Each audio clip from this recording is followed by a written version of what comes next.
Bon, alors on est ici à Sionzier, c'est donc à la frontière de Cluse. C'est un rond-point que vous occupez depuis le début du mouvement. Depuis le 17 exactement. Depuis les 17. En fait au début on était venu du rond-point, puis après on nous a demandé de nous écarter, de nous mettre. On a été là-bas, de l'autre côté de la route là-bas. Après on s'est mis ici, puis Alors je vois qu'il y a une croix jaune, est-ce que c'est vous qui l'avez mise? Oui, la grande croix. C'est une croix qui a été beaucoup vandalisée. Elle a été vandalisée alors? Beaucoup de fois, elle représente le souvenir qu'on avait sur le rond-point et surtout toutes les personnes qui sont mortes. Bah écoutez, la gendarmerie ne dit rien, ils passent, voilà, c'est... D'accord, donc c'est cordial. Il n'y a aucun problème pour l'instant. On vous a laissé vous installer ici. Exactement. Vous avez juste peut-être demandé de ne pas bloquer la circulation et puis faire attention aux règles de sécurité. Quand on distribue le tract, les gens qui veulent s'arrêter, ils s'arrêtent. Puis bon, pas plus d'une minute, après on laisse passer. D'accord, ok. Alors je vois que vous avez mis un certain nombre de revendications. Donc ça, si vous voulez expliquer, en fait, ce sont les métiers. Et pour enlever les préjugés, les préjugés, comme quoi tous les gilets jaunes sont des feignasses et qui sont des chômeurs. Parce que vous avez tous un travail. Bah oui. Bon, il y en a qui travaillent pas en ce moment, mais comme moi, on ne travaille pas. Mais... Ou bien sûr, les gens qui sont retraités ou en handicap. On a du travail, on passe notre temps libre. Ici. Il y en a qui viennent après le boulot. Ici, on est souvent 2, 3, 4, avant on était une vingtaine, cinquantaine. Jusqu'à 50, vous avez compris. Ça arrivé, on dit que c'est juste que maintenant, avec toute la répression qu'il y a, bah, les gens ont peur de nous rejoindre. Et ça fait quand même 6 mois. Donc en 6 mois, même si c'est un peu normal qu'il y ait un peu moins de monde, mais vous n'avez pas abandonné votre place alors. On ne peut pas laisser tomber. Le problème c'est que si on ne le fait pas aujourd'hui, la politique qui est en ce moment en train de se passer va continuer, va s'amplifier. Puis il faut penser aux générations futures qui vont payer. La chose qu'on demande, c'est un référendum d'initiative citoyenne. Ils refusent de le faire. Alors demain, ce sont les élections européennes. Oui. Est-ce que vous allez voter? Oui. Oui. Est-ce que les gilets jaunes qui font partie vont voter ou il y aura des abstentionnistes? En tout cas, toutes les personnes ici présentes et même des personnes qui sont passées nous voir dans l'après-midi veulent voter. Et même demain, devant la mairie de Cluse, on va faire une petite action, pour se montrer. Un peu du soleil. Vous l'avez vu le film? Oui. Alors vous l'avez trouvé bien? Oui, je l'ai vu en avant-première à Tanache. Oui. Qui est le revoir à Cluse. D'accord. Moi, je connais un peu Gilles Perret parce que j'ai vu ses précédents films. C'est quelqu'un de la région, il faut signaler. Ouais, lui aussi. Les deux? Lui aussi, la vallée du Gifon. Ah d'accord. Donc oui. Donc vous le connaissez peut-être déjà avant. Je l'ai vu, un de ses films, c'était en 2005, c'était Ma mondialisation. Il fait partie de l'association CRHA depuis le début. D'accord. Donc c'était un beau succès. Cette année, ça a été un beau succès, comme tous les ans d'ailleurs. Mais là, cette année, il y avait beaucoup d'invités, des invités de marque. Ce Ziegler qui a fait un beau discours, qui a été très suivi. Des invités surprises, dont Gaspard Glantz, journaliste. Qui d'autres encore, on va pas tous les citer, mais en tout cas des gens engagés qui ont eu un message porteur. Je me souviens aussi de la palestinienne qui a expliqué, qui a donné son témoignage sur sa détention et puis les conditions de vie aux Palestine. Donc c'était vraiment émouvant. Il faut juste regretter qu'il n'y avait pas une très forte couverture médiatique à part notre chaîne. Est-ce que vous l'expliquez? Ça n'a jamais été médiatisé. Le seul vraiment qui en parle, c'est que je connais, Libre Info 74, un média sur internet. Donc des médias indépendants. Bon, après c'est un... Donc vous direz qu'est-ce qu'il y a un problème justement avec les médias, surtout les médias en France, qui ne traiteraient pas l'information de manière équitable, qui la déformerait ou qui aurait une vision très manichéenne et pro-gouvernementale? C'est un peu normal. Enfin, moi, ça me choque pas dans le sens que les médias sont tenus par des financiers maintenant. Ça vous choque pas, c'est un peu grave. Ça vous surprend pas, on va dire. Ça veut dire que ça me... Mais que ça vous choque... Ça me choque, mais ça me surprend pas que... Donc du coup, le danger, c'est la manipulation. Cette manipulation, elle a certainement eu un certain effet. Probablement, je pense qu'il a dû favoriser l'élection de M. Macron, mais est-ce qu'aujourd'hui, cette manipulation, elle est toujours aussi efficace, ou maintenant, il y a plus de défiance et beaucoup de gens se méfient des médias et cessent de croire?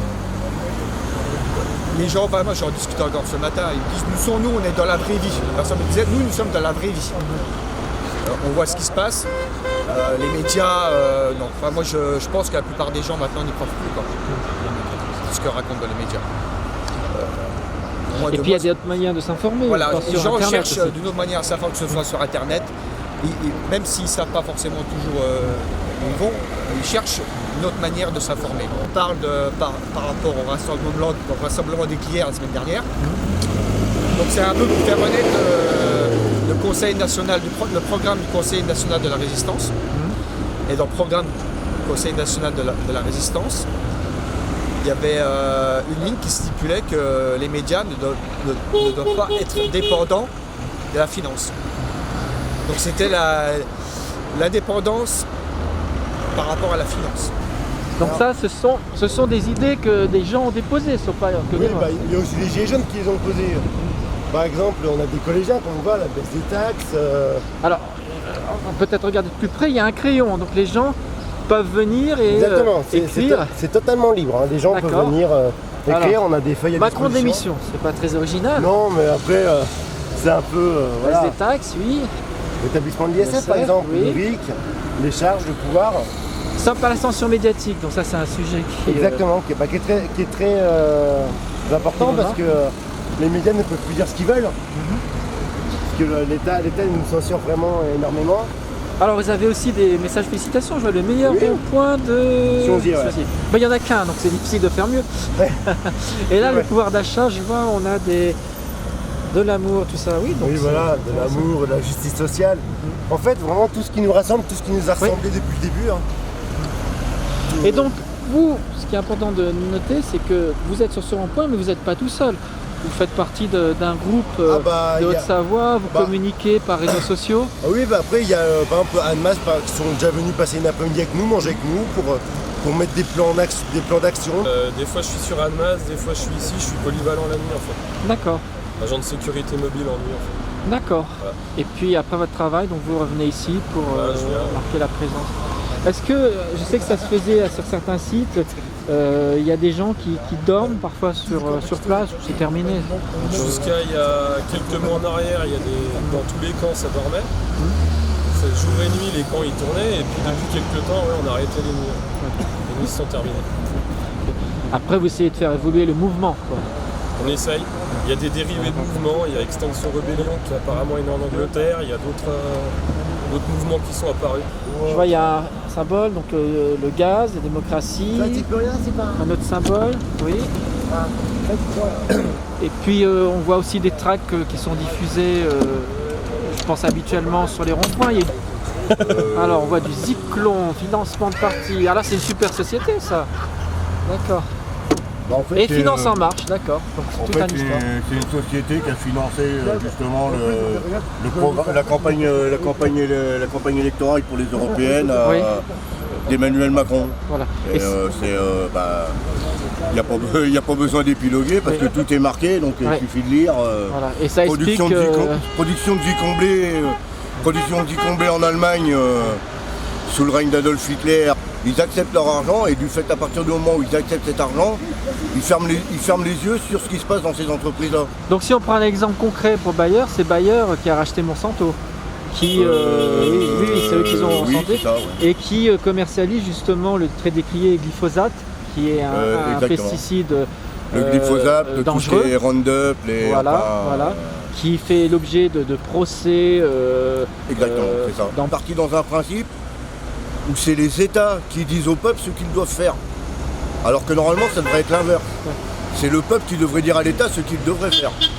Donc par exemple, vous serez tout à fait favorable de mettre en place, on parlait du RIC, c'est de la première revendication, pour avoir un système similaire à la Suisse qui permettrait par des jeux, systèmes d'initiative avec le RIC, en fait, avec le RIC, c'est en fait le peuple aurait un pouvoir décisionnel sur justement ce que veut faire l'État. Est-ce que vous le connaissiez avant? On était quelques-uns. Non, pas spécialement. Dans la grande majorité des gens que j'ai rencontrés depuis les Gilets jaunes, je connaissais personne avant. On se connaissait pas. Et une famille. On a appris à se connaître au fur et à mesure du temps, puis maintenant on est comme une grande famille. On est des amis, on est des copains, on est comme une grande famille. Alors qu'avant on se connaissait pas. Avant on aurait peut-être pu se croiser dans la rue, et pas on se serait pas adressé la parole, on se serait pas dit bonjour, et puis maintenant à chaque fois qu'on se voit on s'adresse la parole, on se dit bonjour, on se côtoie. Donc ça c'est le côté positif. Voilà, le côté positif c'est que ça vous c'est un des côtés positifs de ce moment. Pour moi, la politique française, elle a amené les gens à se diviser, à rester chacun chez lui. en promouvant l'individualisme. Ah bah, Ouais, voilà, c'est ça. ouais. Ouais. Et, En fait, la depuis le politique- 17 novembre, on s'est rendu compte que c'était pas ça dans l'esprit des gens. Bah, moi, j'ai l'exemple, on va dire, assez local. L'eau, donc c'est géré par la commune, mais il y a une partie qui est gérée par un groupe Veolia ou voilà, un groupe privé. Et en fait, ce qui va se passer, c'est que ça va me coûter un mois de consommation. Enfin, en fait, c'est un mois, c'est comme si ça va me coûter un mois de plus à payer. Donc ce que vous voulez dire, c'est que depuis que ça a été privatisé, donc ça se traduit par une hausse des prix. Donc il n'y a pas de bénéfice pour les consommateurs. Et c'est en contradiction même de l'idée des messages que l'Europe disait, c'est qu'il faut libéraliser parce que la concurrence est forcément saine. Et elle fait baisser les prix. Mais finalement, cette concurrence, elle permet surtout à des entreprises privées de se prendre des parts de marché. Oui, puis moi, ce que j'ai entendu, par exemple pour l'eau, c'est que les entretiens n'étaient pas faits correctement. On imagine mal demain EDF complètement privatisé. Il ne faudrait pas qu'il y ait un autre Fuji comme ce qui s'est passé au Japon, quoi. Et le paradoxe, c'est qu'ils risquent de privatiser la partie qui rapporte, mais ils garderont national les investissements, tous les coûts. Oui. Et C'est un donc, peu ce qui se passe, je crois, avec la SNCF, entre autres. Pas la première semaine, c'est quand j'ai vu certains signes qui disaient le contraire de ce qu'avançait. Oui, sur Passy, c'était à l'incinérateur. Il y avait un blocage de l'incinérateur. C'est une association qui avait mis ça en place en fait. Okay. Et on est quelques gilets jaunes à avoir rejoint l'action en fait. Voilà, ça s'est bien passé. Les gens se sont accrochés les uns aux autres pour empêcher l'entrée des camions. Tout à fait, c'est un peu symbolique pendant quelques heures, mais sans plus. Voilà. Et donc, les gendarmes vous ont laissé faire, vous n'avez pas eu de problème à ce niveau-là? Alors, c'est le jeu des chats à la souris?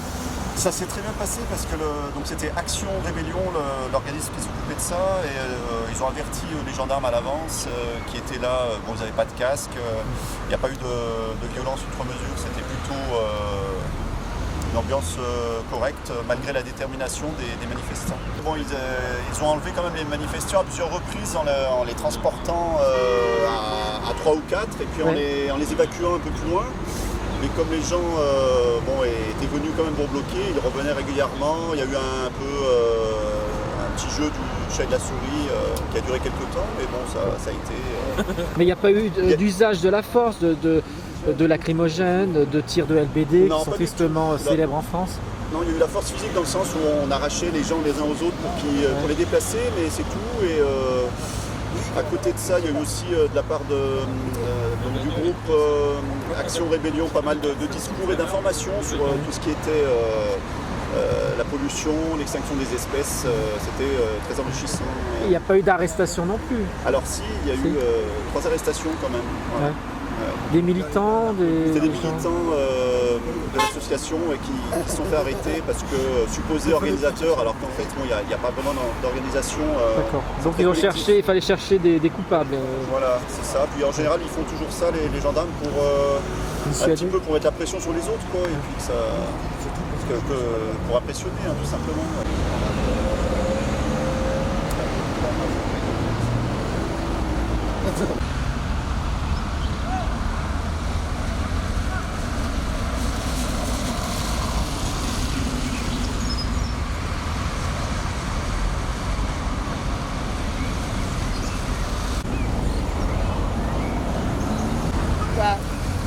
Le bonhomme. Bon, C'est moi qui l'ai fait ça.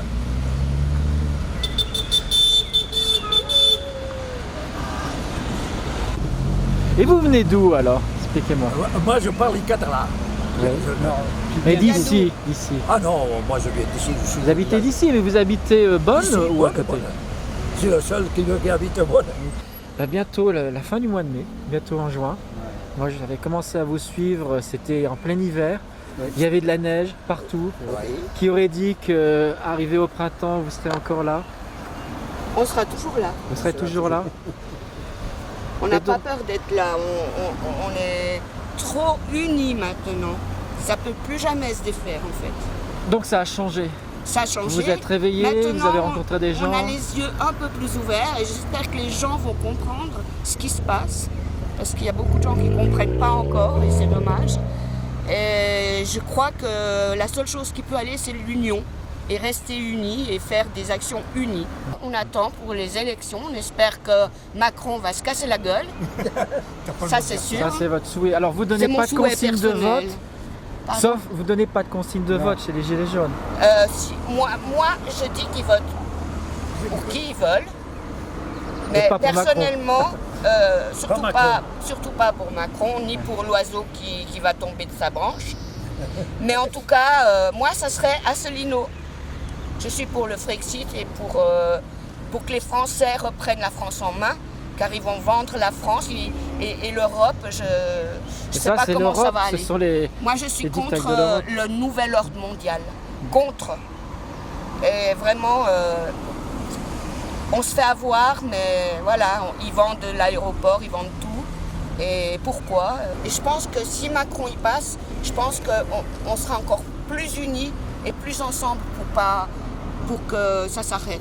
D'accord, donc vous attendez même au pire. Mais on n'a pas peur. Hein. Quitte à se battre, on n'a pas peur. Je pense que Macron pourrait être pire que Hitler. C'est fort. Oui. Il a peut-être pas encore tué des gens. L'Europe...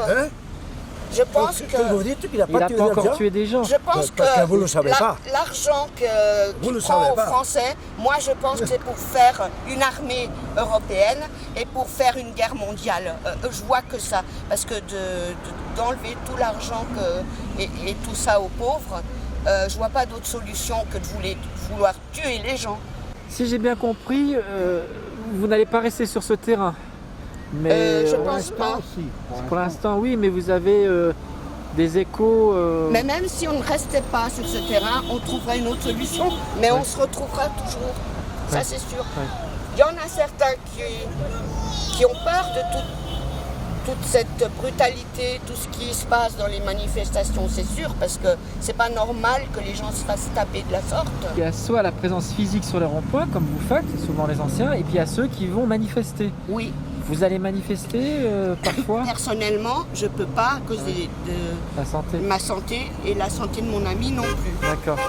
Notamment si on est asthmatique, on se fait gazer. Les gaz sont tellement toxiques. Et non seulement c'est des gaz toxiques, mais il y a même du poison dans ces gaz. Il y a du poison par internet ou choses comme ça. Donc c'est là qu'on apprend beaucoup de choses et puis qu'on ouvre les yeux. Parce qu'il y a beaucoup de questions qui n'ont pas été abordées et qu'on commence à ouvrir les yeux maintenant sur des choses que les gens ne croient pas. Par exemple, le satanisme, la franc-maçonnerie. La franc-maçonnerie. Donc ça, c'est des sujets que vous discutez? C'est des sujets qu'on discute. Et je pense que s'il y a tout ce qui se passe dans le monde actuellement, je pense que les francs-maçons en sont pour quelque chose. Il y avait une troisième qu'on a dû enlever. Parce que les voisins, ça faisait trop de bruit pour les voisins derrière. Donc vous avez des voisins qui râlent, mais ils sont assez conciliants quand même. Ils étaient conciliants longtemps, mais quand ça fait tous les soirs que ça klaxonne, ils étaient un peu fatigués, je pense. Et c'est pour ça qu'on va déménager. Mais on ne va pas lâcher. Parce que vous savez qu'il y a des ronds-points qui ont été déménagés par la force. Je ne sais pas si vous avez entendu Albi-sur-Chéran, qui était un groupe pacifique. C'est pas grave. Ils ont été manu militari expédiés, mais en plus le maire les empêche de revenir, fait installer des pierres. Mais on trouvera toujours quelque chose. À la limite, on va faire en dur. Mais ça, c'est interdit. Même si c'est interdit. Je crois qu'il faut faire des choses interdites pour avoir ce qu'on veut, parce qu'avec les choses qui sont autorisées, on n'a pas grand-chose et on se fait taper dessus. Alors celle-ci, c'est une affiche, pour expliquer. À vous de choisir. Ça, c'est le bilan de, oui, de M. Macron. 2 ans de présidence. Et voilà, tous les yeux crevés, tous les blessés, il n'en a même pas parlé. Donc, et ça vous choque? Ça vous choque d'avoir quelqu'un qui n'a pas d'empathie? On arrive... pour moi, c'est pire qu'Hitler. Ah, vous pensez que c'est pire qu'Hitler? Ça va venir comme pire que ça. Parce qu'il vous ignore et il veut vous réduire? Pas seulement pour ça, mais pour tout ce qu'il a fait faire à Castaner et tout ça, je veux dire, c'est inhumain. Alors après, ce sont les policiers qui exécutent ces ordres. Non, mais c'est pas des vrais policiers, ça. Alors, il y a des policiers en jeans. Alors ça, c'est peut-être ce qu'on appelle les brigades d'intervention anticriminalité. Je sais pas. Il y en avait qui n'étaient pas français aussi. Après, il faut faire attention à tout ce qui se raconte sur Internet. Bah oui. Ce que je sais, c'est que les policiers sont malgré tout obligés de suivre des ordres. Maintenant, ils ne sont pas obligés de blesser les gens et d'aller aussi loin. Et la responsabilité, certes, le policier est responsable du tir, mais c'est surtout l'État qui... Si on tire, normalement on se met à genoux pour tirer en bas, mais là il tire à portée de la tête. Il vise la tête. Donc voilà, ça c'est des ordres qui ont été donnés. Et si on est intelligent, même si on est policier, on ne tire pas à la tête. J'ai une information qui va peut-être vous faire plaisir, mais vous savez qu'en Suisse, un groupe de personnes a convaincu donc, des députés à signer, à déposer une motion au Parlement suisse pour interdire l'utilisation des LBD et l'exportation des LBD, notamment à la France, sachant que c'est un constructeur suisse qui a livré les armes et que la France a récemment fait encore un appel d'offres pour, je crois, 2 ou 3 000 fusils et veut en mettre absolument partout. Donc ça serait un signe positif. Comment vous accueillez cette... Bien sûr, ça serait un signe positif. Hein. Nous, ce qu'on aimerait, c'est qu'ils enlèvent leurs armes, qu'ils enlèvent les casques pour dire on est avec vous, même qu'on marche à côté, même qu'on doit surveiller les gens et tout, mais on est avec vous, quoi. C'est pour ça, quelquefois, dans les manifestations, ils disent la police avec nous. Donc, s'ils enlèvent les casques et puis qu'ils marchent normalement sans tirer sur la tête des gens... Pour l'instant, ça n'a pas eu d'effet. Pour l'instant, c'est pas ça. C'est loin d'être ça. Et j'ai vu des films avec des femmes handicapées qui se font taper. Et ça vous choque? Ça me choque. Quelqu'un qui est dans une chaise roulante, on lui tape dessus, elle ne peut pas se défendre. Et en plus, elle est accusée de violence, cette femme-là. Elle est en chaise roulante. Comment elle peut être violente? Donc ça, c'est des informations que vous trouvez sur Internet, que vous partagez. Et oui. Vous-même, quel est le regard porté aux médias? Est-ce que vous regardez encore la télévision française? Non, c'est fini. Non. Et vous regardiez avant? Avant, je regardais. Avant d'être réveillé oui, quelque part? Je regardais. En fait, c'est que du mensonge. Les gens, ça fait au moins plus de 10 ans qu'on leur ment, sur tout. Et voilà. On est des moutons. Et aujourd'hui, vous avez l'impression de pouvoir faire changer les choses en étant dans l'action, même si c'est des petites actions, mais en Absolument. tout cas de permettre de faire changer les choses. De défendre mes amis, de défendre ceux qui ont besoin, d'aider ceux qui ont besoin, mais pas de... On ne veut pas se faire massacrer, quoi. Voilà. C'est assez modeste. Hein. Ça, c'est la cuisine. Hein. Ouais. Il y a d'autres pièces. Hein. Vous voulez me montrer alors comment c'est? Ça, c'est un bureau. C'est-à-dire que c'est un espace qui est finalement ouvert au public, voilà. Où vous pouvez accueillir. Ah oui, donc c'est assez grand. On voit des chaises. Comme deux. Et donc, qu'est-ce qu'on trouve comme information? Donc, c'est là où vous vous informez. Donc, vous avez toutes les informations sur le mouvement.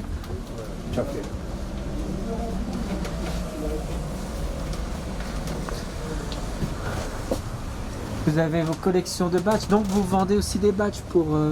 Oui, tout à fait. À but non lucratif. Hein.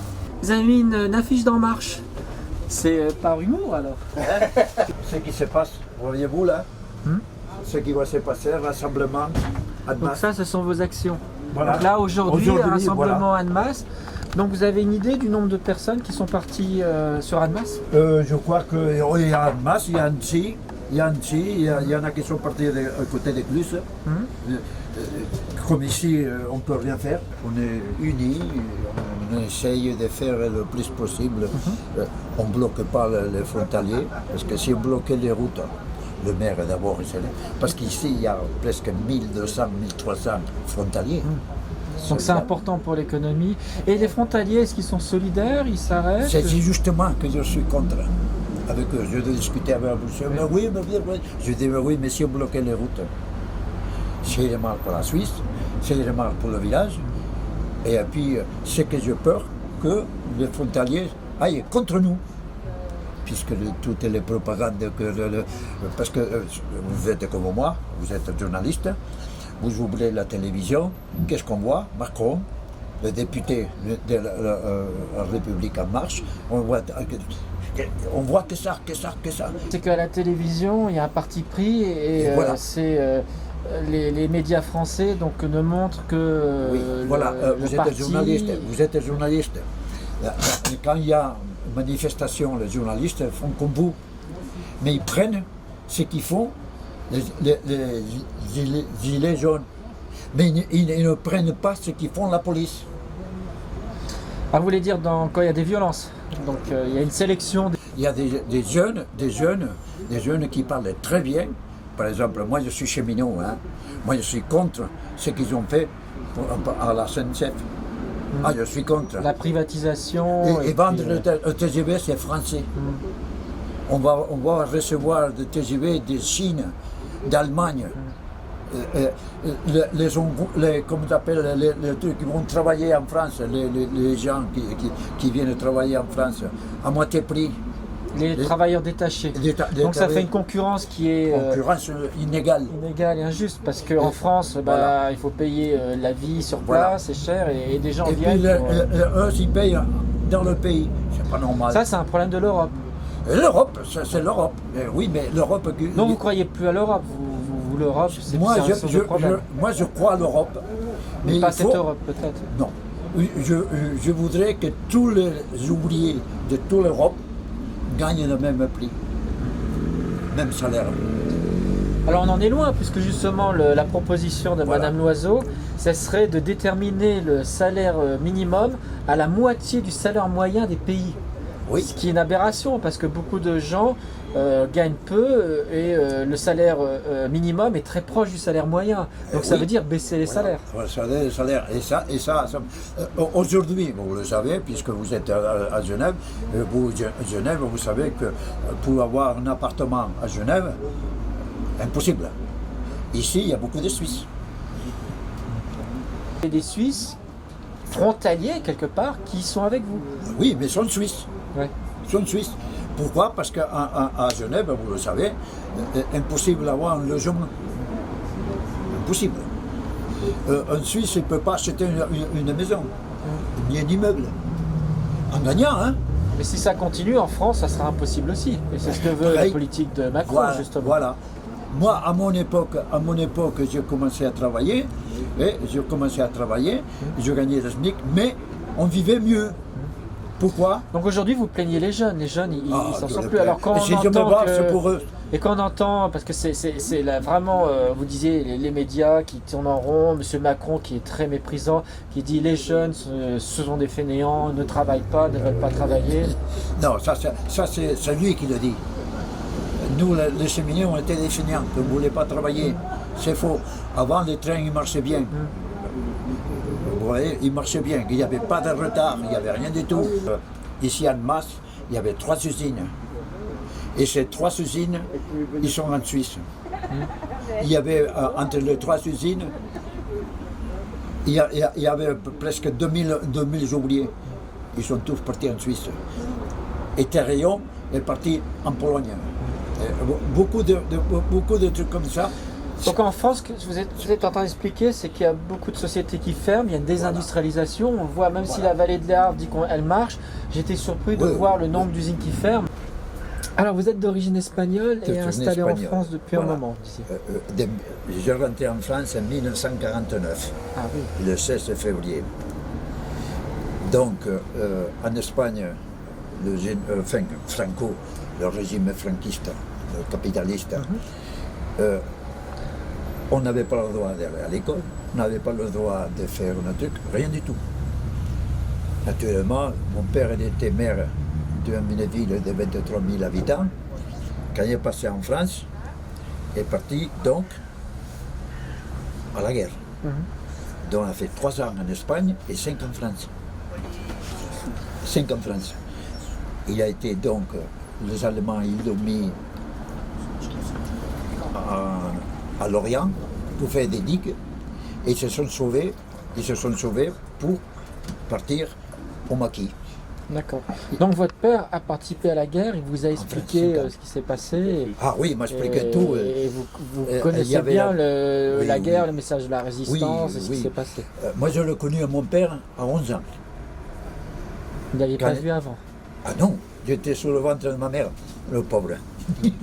Et puis naturellement, lui est venu, il a fait la guerre, donc la résistance en France, donc au peloton des Glières, il a fait 3 ans.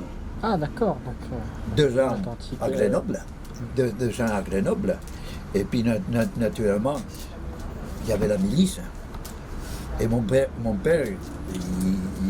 aujourd'hui, moi, mon père est décédé, le pauvre. Mais je veux dire par là qu'aujourd'hui, la police en France, je considère que c'est comme la milice de l'époque. La milice. Donc aujourd'hui, c'est comme si en France, c'était le retour du régime de Vichy. Qui commande? Et oui, qui commande? Qui commande? Le gouvernement Oui, le gouvernement. Pourquoi c'est pas interdit de circuler dans la rue, de faire des manifestations? Donc vous dénoncez qu'il y a des lois qui sont expéditives. C'est eux qui l'ont fait. Oui. Ils votent, ils sont majoritaires. Toutes les lois qui passeront, ils seront passées. Pourquoi? Parce qu'ils sont minoritaires. Et vous avez regardé, si vous êtes journaliste, vous devez savoir, tous les députés de la République en marche, vous avez vu quel âge ils ont? Et la majorité des femmes. Ce sont des jeunes, sans expérience. Sans expérience. Et si vous écoutez un député, soit femme ou homme, vous écoutez tous sur le même. Ils passent la même truc. Ce que je veux dire, c'est qu'ils n'ont pas de conviction. Non. Donc en fait, ils ont pris la place, mais ils n'ont pas de conviction politique. Oui, j'étais venu, je crois, le 20 novembre. Au tout début du mouvement. Au tout début du mouvement, donc c'était beaucoup plus grand. Et puis, je veux dire, ce qui m'intéressait, c'est dans ce mouvement-là,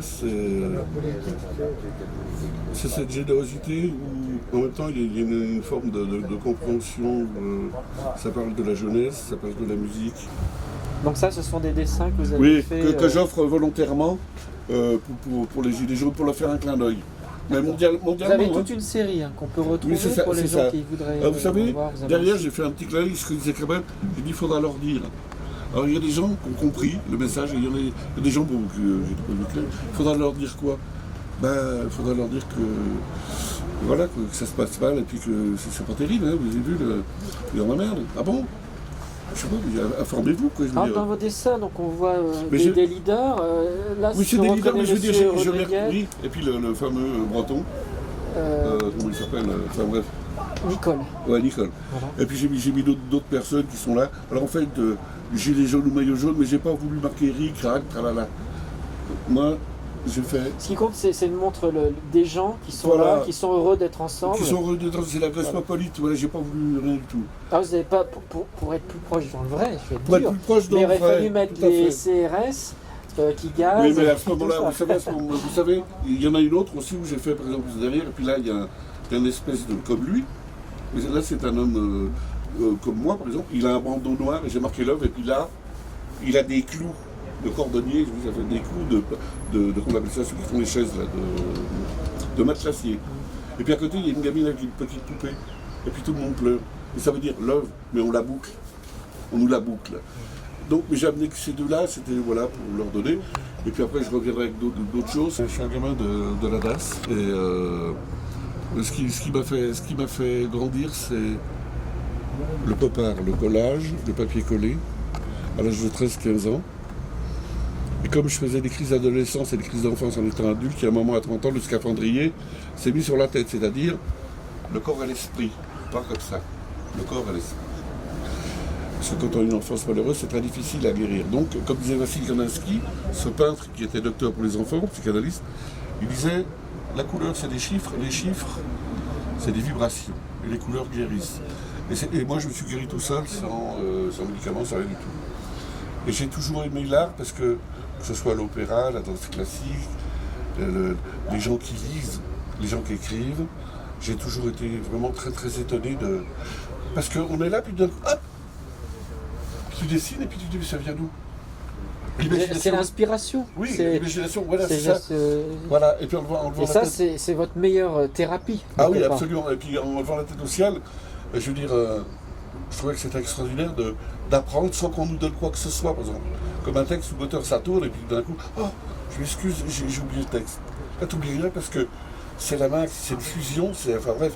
Et en grandissant, j'ai des potes dans la pop musique, une belle collection de musique, hein, que ce soit de Joe Cocker à Leonard Cohen, Led Zeppelin, Pink Floyd, et David Gilmour et autres, hein, il y a d'autres.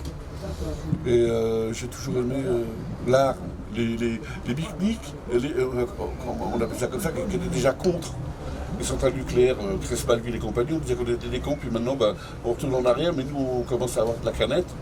On peut dire qu'on est des vieux cons, mais et puis on s'aperçoit, eux ils s'aperçoivent, ils disent, bah t'as vu, ils sont plus âgés que nous, bah t'as vu, on était contre, et puis maintenant on s'aperçoit que, parce qu'ils ont pris conscience. Et puis les jeunes, aujourd'hui on leur fait comprendre, c'est pour ça qu'ils font de la tambouille avec une espèce de bouillon cube qui vient aussi de je sais pas d'où. Hein. Non, surtout pas, il ne faut pas que les jeunes prennent conscience. Alors on leur met 800 chaînes. Il y a ça, il y a mais vous croyez à la jeunesse? Vous pensez qu'à la jeunesse, oui, parce qu'il y a des, oui, absolument. Oui, parce que c'est la positivité. Parce que oui. Moi j'ai vu des jeunes qui sont vachement forts. Mais c'est pas évident, parce qu'il faut quand même reconnaître que le monde est quelque part plus dur qu'avant. Oui, mais ça devrait être le contraire. Mais oui, mais il y a une forme de... voilà, ils n'ont pas l'esprit libre. Mais non, parce qu'on se sert de tout aujourd'hui. On se sert de tout.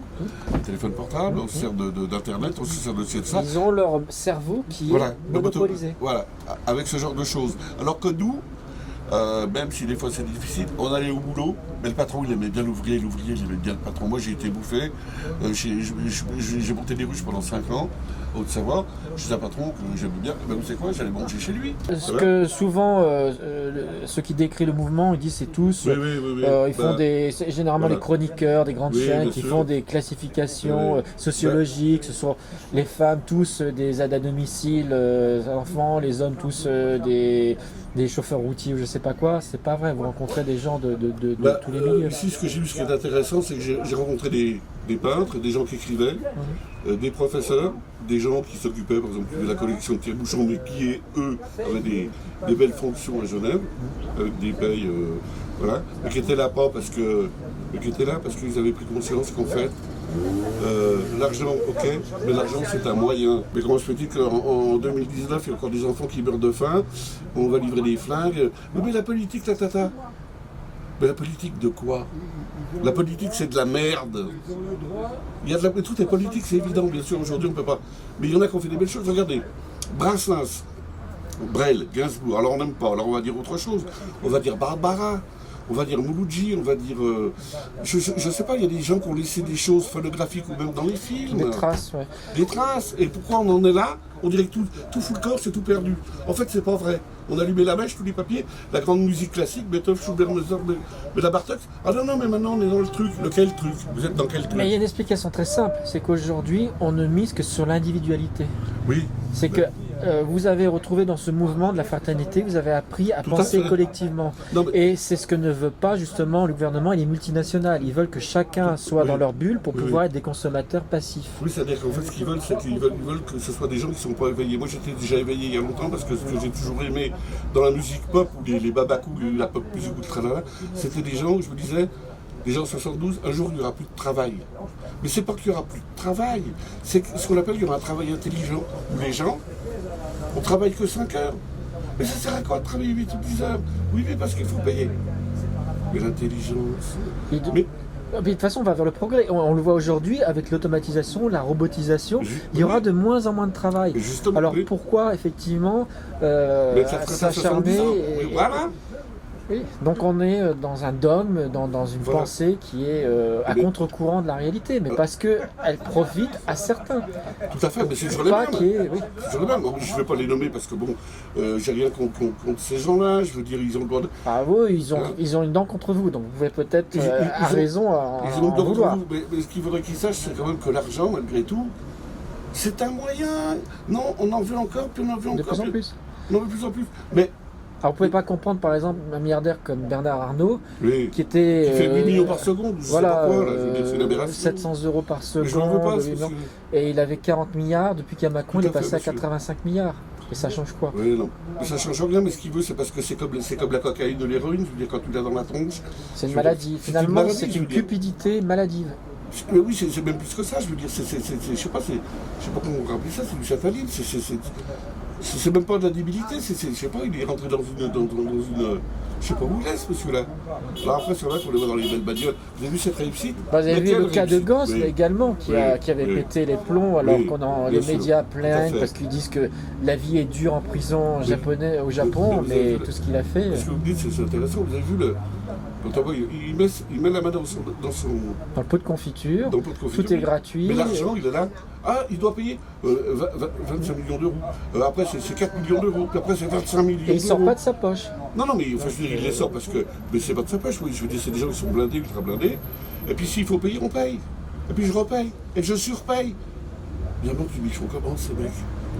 Mais qui sont branchés où, ces mecs-là? Et c'est d'autant plus absurde que pour l'essentiel de la population, depuis quelques années, on leur dit serrez-vous la ceinture, les salaires n'augmentent pas, le coût de la vie il explose, donc il faut toujours vivre avec moins, et quelque part, ben oui, on peut peut-être vivre avec moins, mais ces gens-là, au contraire, amassent, mais qu'est-ce qu'ils en font de cet argent? On maudit le salarié en disant il faut que vous mettiez à votre compte, mais se mettre à son compte, il n'y a rien de pire, parce que vous prenez tous les risques.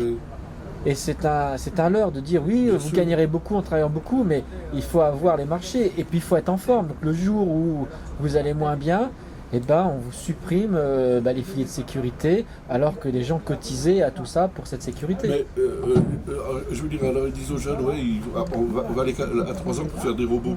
Mais alors tous ceux qui ont fait la belle littérature, sans parler de Rimbaud, Baudelaire et tout ça, il y a un moment...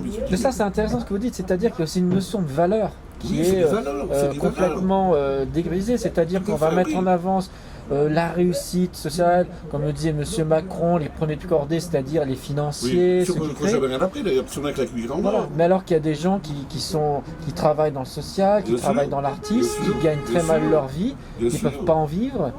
Oui, parce qu'aujourd'hui, vous êtes artiste, pas pour ça, vous faites quoi? Parce qu'en fait, aujourd'hui, il faut que l'habit fasse le moine. C'est-à-dire que vous pouvez être le dernier des cons. D'accord, si vous avez ça, quelque chose. Vous avez vu celui-là, là? Il est jusqu'à là. Oui, attention, attention. Vous savez qui c'est? Non, c'est qui? C'est le monsieur de... Ah, c'est de... Ah, la Haute-Savoie, ce qu'on appelle la Haute-Savoie, je veux dire, c'est magnifique, je veux dire, la montagne, je veux dire, des trucs, c'est extraordinaire. Tous ces gens je veux dire, qu'on fait la vie, tout ce patrimoine. Et puis aujourd'hui, t'as plus le droit de faire les tomates, on va bientôt les emprisonner parce que tu n'auras plus le droit de faire ton bout de jardin, parce que Monsantos, parce que tralala, parce que le cancer est voulu, le sida aussi, là, ils vont faire des salles, ça va être comme ça. Mais les jeunes, quand ils regardent, c'est pas que... moi, je veux pas être révolutionnaire, mais je m'aperçois qu'avant, mais il y avait de la politesse, il y avait du respect, c'était pas les blues grises, mais le maître il était... Aujourd'hui tu fais ça, tu pars en prison, tu fais ça, ça y est. Qu'est-ce qu'il faut faire alors? Mais laissez aller, oh là là, on s'en fout. Les avocats, c'est plus des avocats. Le magistrat, c'en est plus. Vous défendez vos enfants. Si jamais vous allez un peu loin, vous mettez social sur le pif, et on vous dit, hé, t'approches pas trop près de la barrière, hein, parce que autrement tu finis là-haut. C'est quoi là-haut? Gâteau. Je dis, comment gâteau? Tu finis là-haut à la roche. On est dans un truc où...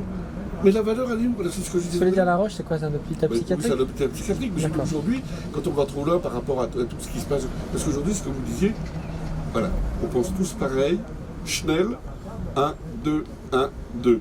Seulement quand on leur parle de musique et de choses magnifiques, de Mozart, comme je disais, toute cette grande Sauf musique, si c'est rentable, parce qu'on va encenser des soi-disant musiciens.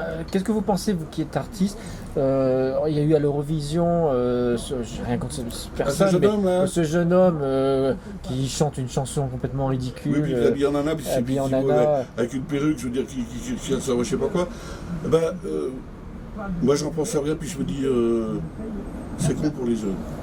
C'est con pour C'est con pour tous ceux qui nous ont laissé un patrimoine, le dictionnaire, c'est con pour tous ceux qui savent écrire, qui aiment la poésie, qui aiment la philosophie, mais la vraie. La volonté de l'Europe, ce serait déjà de détruire la culture des pays et de détruire l'histoire. D'ailleurs, M. Macron l'a même dit à un moment donné dans ses discours qu'il n'y avait pas d'histoire en France. Oui, il n'y a pas d'histoire. Un comble, parce que la France est vraiment le pays qui a apporté tant au niveau... Vous êtes d'accord, merci beaucoup de souligner ce problème. Quand je vois toutes ces architectures, tous ces gens qu'on donné, bon, on n'aime pas, je veux dire, tous ces gens qu'on donne, même les cathédrales, les basiliques, et puis ceux qui font du long. Vous avez vu pour l'incendie qui est assez suspect, mais ça c'est encore autre chose. Il veut reconstruire très rapidement, quitte à ne pas respecter les règles de l'art. Oui, ils vont nous mettre un clou en cristal, pour nous faire voir qu'en fait le Christ il n'était pas crucifié. Enfin, c'est peut-être un problème, je veux dire, mais ça c'est tous des gens, je veux dire, je sais pas, je crois qu'ils souillent. Ils souillent le... Donc Macron souille le monde. Ils veulent pas du beau, ils veulent pas le beau. Des fortunes qui se sont faites par des gens qui étaient capables, mais derrière les héritiers, c'est pas forcément non plus des génies. Et donc vous avez des héritiers qui sont bêtes, mais ce qui est important, c'est que l'élite soit toujours renouvelée. Et donc ils veulent surtout pas qu'il y ait des gens issus d'une autre classe sociale qui puissent monter, reprendre le niveau. En fait, c'est-à-dire que le parfum de la terre... Il y a une décadence finalement dans les... Oui, il y a une décadence, oui. Alain de Babylone, comme disait Serge Gainsbourg, qui a fait de très beaux textes, également je me dis, mais en fait, c'est la terre qui perd son parfum. Toute cette générosité, alors qu'elle est gratuite, comme les sources. C'est ce que je disais tout à l'heure aux Gilets jaunes, je vous rendez compte, vous prenez toute cette eau en bouteille, comme dit Cabrel, salut, quand il dit et cette bouteille en plastique qui finit dans un ruisseau. Mais il a chanté ça il y a 40 ans, il y a un moment, tu fais marche arrière pour dire il y a déjà 40 ans, eh ouais les mecs, la bouteille en plastique. Voilà où on est. Alors maintenant, dans l'océan, on en crée un continent de plastique. Et maintenant, 40 ans maintenant, on dit l'eau. Que vous en pensez? L'agriculture intensive, les produits chimiques qu'on vantait que c'était magnifique la production, finalement sont toxiques. Et le scandale, je reviens justement du camp de Gilets jaunes, ils avaient mis une affiche, c'est que ça a été démontré que ces pesticides sont toxiques. Parlons du glyphosate et du fameux Roundup. Il y a des procès qui montrent que des gens sont morts. Et Monsanto a été racheté par Bayer, le groupe allemand, qui n'a de sinistre réputation, on ne va pas dire tout ce qu'ils ont fait pendant la guerre. Et qui se retrouve à financer le parti de Macron. Et est-ce un hasard ou pas? Le glyphosate, son interdiction est sans cesse repoussée à 3 ans, 4 ans, 5 ans. Et vous avez cette communication, parce que tout dans la communication, mais dans la communication aberrante, c'est-à-dire, on va vous dire, mais oui, on vous a compris, on arrête, on interdit dans 5 ans. Oui, parce que dans 5 ans, pendant ce temps-là, parce qu'avec le glyphosate et puis leur saleté, pour dire un gros mot, je veux dire, on endort les gens déjà avec l'eau, et le glyphosate, alors, toutes les propriétés, toutes les saines propriétés qu'il y a dans cette mère nature, les gens, vous les interviewez, vous vous rendez compte de ce qui se passe? Les gens ils sont là, ils font « Ah, qu'est-ce que vous voulez qu'on fasse aujourd'hui? On peut rien faire ?» Autrement, non, moi je m'en fous, je m'en tape. Moi, je fais pas de ça, je fais pas de là. Mais même si on ne fait pas de politique, on parle pas de politique. Ou tout est politique, j'en sais rien, mais ce que je veux dire par là, c'est de se rendre compte que, je sais pas, il y avait quand même des belles choses. Je veux dire, les choses, elles étaient là. On parlait pas de glyphosate qui vient avant, de se soigner. Les orties, c'était pour ça c'était pour ça. Le miel, maintenant, c'est de la cire. Parce que dans aucun supermarché, on vous dit. C'est la mondialisation. Vous avez des choses qu'on importe de l'autre bout du monde. Quand on apprend que vous avez des tomates qui viennent de Chine, des choses comme ça. Et puis, on n'en a pas parlé, mais il y a aussi une culpabilisation à l'environnement, de dire, bah voilà, faut que vous payez. D'ailleurs, le mouvement est parti par là, que vous devez payer parce que c'est vous les pollueurs, alors que les vrais pollueurs, ce sont les industriels qui ne font absolument rien, qu'il y a eu des textes, qu'on fait des COP 21, 22, 23 et compagnie qui n'amènent absolument à rien. Et si on mettait des mesures fermes, tous ces grands groupes, ils ont tellement d'argent, ils pourraient agir, mais ils ne veulent pas. Ils ne veulent pas parce qu'ils sont tellement cupides que tant que ça rapporte, quitte à détruire la planète, ils continuent. Et en même temps, ils nous suppriment parce que soi-disant, il y a trop de monde, mais la Terre elle a tellement été bien faite, elle est constituée de façon à ce que la Terre elle est pour tout le monde. Et puis, le continent, c'est un grand continent. On dit la mer Terre, on ne dit pas... Donc tout le monde. Mais les effets sont désastreux. On dit la Terre, il y a déjà des animaux, des espèces d'animaux qui disparaissent. On voit les arbres, on a de moins en moins d'oiseaux, moins en moins de mammifères. Quel monde on va laisser? On va laisser, c'est ce qu'on disait, on va laisser un monde en plastique. Moi, ce qui m'inquiète, c'est que ce monsieur Macron n'a aucun élu européen, donc il est obligé de faire un coup d'État bis. Ce qui m'inquiète, c'est que effectivement tous ceux qui ont voté les lois El Khomri et qui ont démoli le code social, le code du travail et tout ce qu'a apporté le Conseil national de la résistance, voire certaines vidéos de What a Beautiful World, vous serez informés. Chaque parti a une solution distincte et les uns sans les autres, ils ne fonctionnent pas. Donc que la démocratie revienne, ils n'en veulent pas. Alors moi j'ai fait un tri, je vais faire un tri entre ceux qui seront à plus de 3%, qui en même temps ont combattu la loi El Khomri et en même temps qui ont permis, qui ont fait les motions de censure pour éviter que le plan El Khomri s'applique. Donc en fonction de ces trois critères, plus de 3%, qui n'ont pas signé les accords El Khomri et qui ont voté les motions de censure. Il reste un courageux Catenens, qui lui est courageux et démontré par les motions de censure, il a grillé ses cartouches pour bien faire prendre les responsabilités à tout le monde. Merci monsieur Catenens, vous êtes un jeune, vous avez de l'avenir je pense, même si je suis pas... C'est de quel parti? C'est la France insoumise, même si c'est pas ma tasse de thé, au moins on peut lui reconnaître ce travail de fond qu'il a fait. Et pour un jeune, c'est beau de voir un jeune qui est courageux, malgré et contre tout, et parfois contre son propre camp. Donc c'est un mec qui est autonome, voilà, c'est un mec qui est libre et autonome, ça c'est vrai. En même temps, je mettrai dans le fond de ma poche le Front National qui n'a pas voté, je crois, le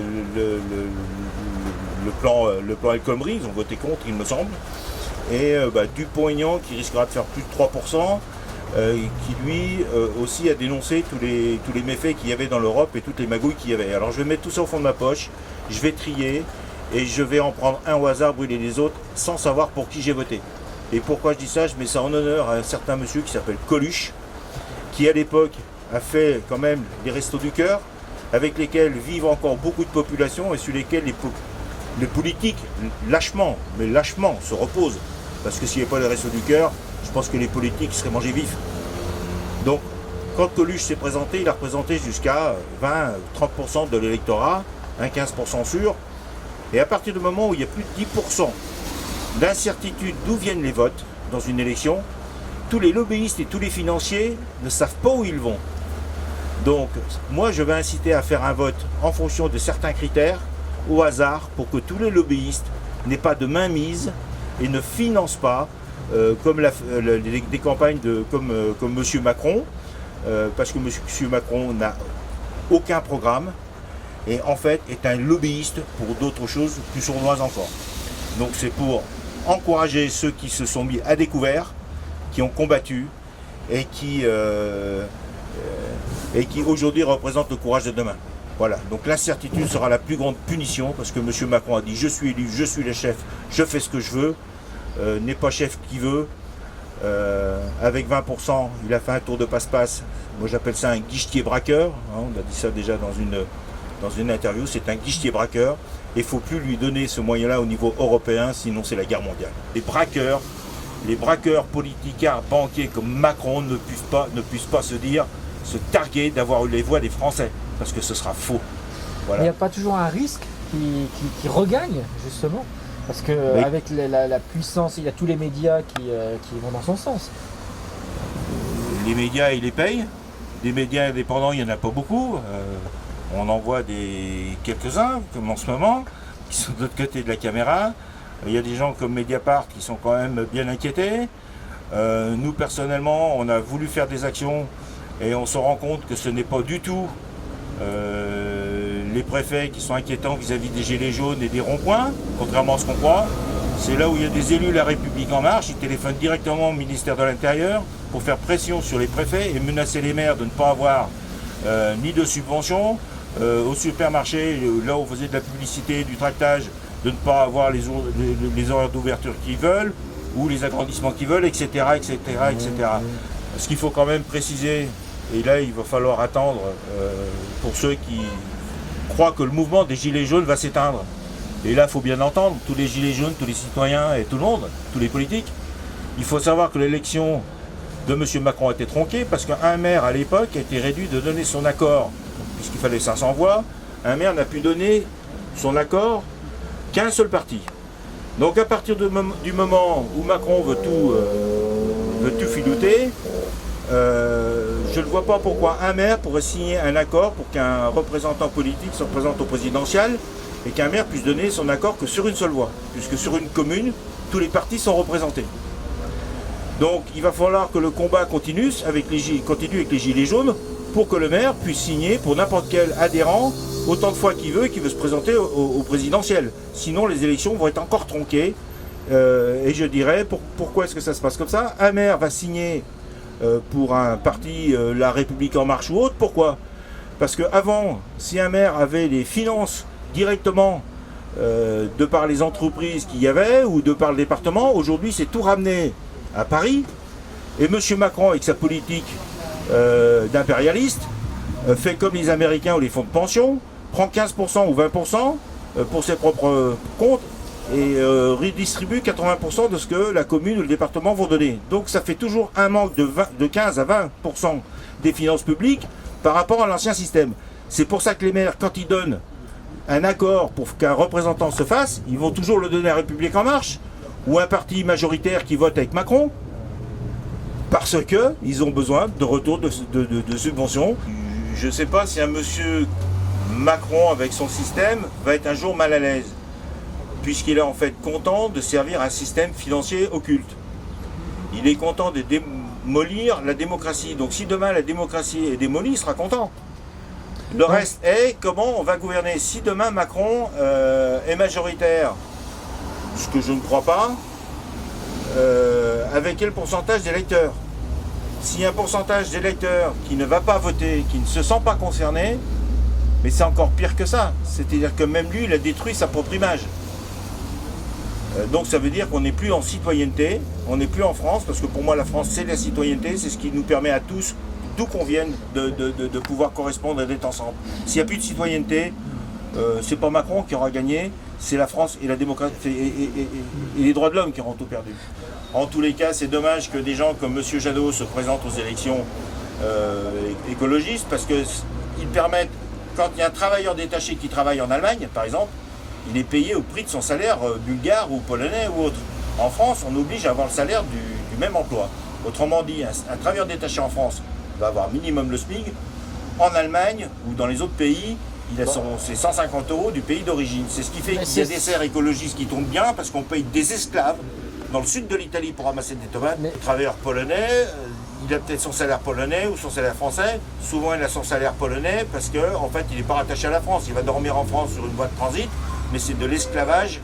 C'est de l'esclavage constant et continu de la main d'œuvre. C'est de la concurrence déloyale. Concurrence déloyale, et je suis vraiment... Vous savez, j'ai fait Crémalville une époque, bon, on va pas dire que j'ai fait Crémalville comme Gergovie, mais il y a quand même des éléments qui sont dans ces partis-là qui sont de très très grandes valeurs et qui malheureusement fonctionnent politiquement avec des Macron qui sont des anti-valeurs.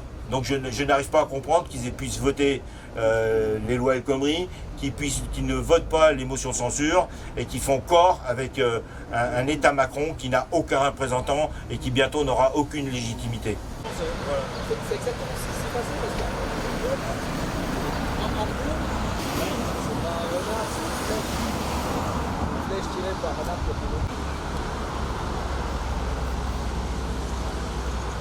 Ça va rien changer, même s'il perd. Voilà, qui perdent ou qui gagnent, ça n'a aucun sens. Il faut, il n'a pas de pouvoir. C'est pas là, ils ont pas mais pour l'instant, il n'a pas de représentant à l'Europe. Donc plus il y aura des votes utiles en fonction de ce qu'on pressent ou pas. Il n'y a pas de deuxième tour. Il n'y a pas de deuxième tour. Moins il aura d'entrée à l'Europe, moins il aura de représentants, et moins il pourra faire son application de sa politique française, parce que les directives européennes sont on est dirigé de plus en plus de par l'Europe. Donc c'est le seul moyen de le contrer. Il faut aller voter, c'est le seul moyen de le contrer contre son espèce de fascisme, c'est son espèce de fanfaronnade à la Napoléon III, à foutre en l'air tout le système français que l'on doit à la résistance et qu'on doit aux combattants des vaillants français. Absolument. Et tous leurs alliés, quelle religion, quelle que soit la couleur de peau qu'ils ont. Peu importe la couleur, on est jaune, mais voilà. Oui. Aujourd'hui, la résistance, c'est le jaune. Voilà, je rien.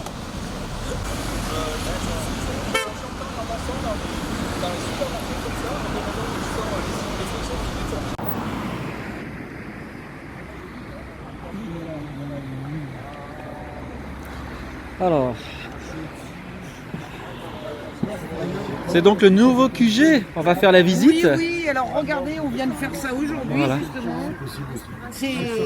Ça, c'est l'annexe. C'est pas ce qui a fait c'est bien fait. Voilà, et maintenant vous avez donc c'est fermé avec une porte, on peut voir un petit peu l'intérieur, je prends quelques photos. Oh, il y a l'éclairage, bonjour. C'est sympa à l'intérieur, la maison du peuple. Voilà, donc c'est la nouvelle maison. Quand est-ce que vous faites donc l'inauguration ou la pendaison de crémaillère, on va dire plutôt? On va dire ce soir. On va dire ce soir. Ce soir? L'anniversaire? D'accord. En tout cas, c'est un endroit chaleureux. Vous mettez pour vous trouver. Vous avez eu ce terrain par donc c'est un propriétaire sympathique qui a accepté de vous passer son terrain. Donc ça permet d'avoir l'électricité, d'être. C'est vraiment comme une petite maison. Vous avez la fenêtre et tout. Hein. Allez tout le monde dehors. Allez, on va se faire tout le monde dehors.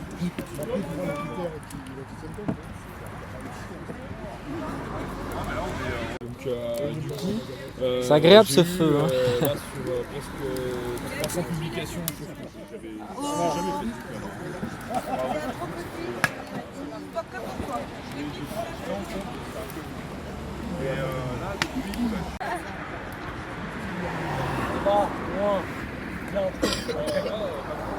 Voilà. Allez, vous faites un cri de joie. Bah, je sais pas. Vous avez un cri de ralliement? J'ai entendu qu'il y avait des cris de ralliement. Ah ouh, voilà. Ah ouh.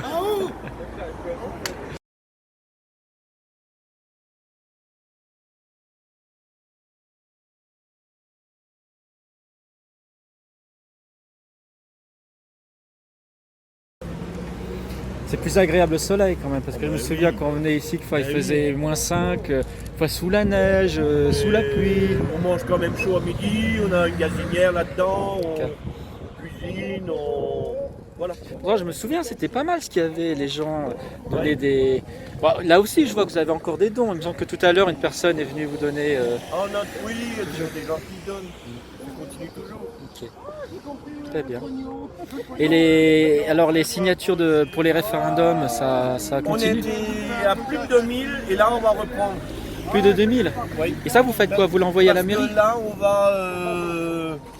on va reprendre sur le marché. Le jeudi il y a le marché. Ah d'accord. Donc on va avoir un stand et on va faire signer les pétitions et puis en même temps expliquer aux gens ce que c'est le riz.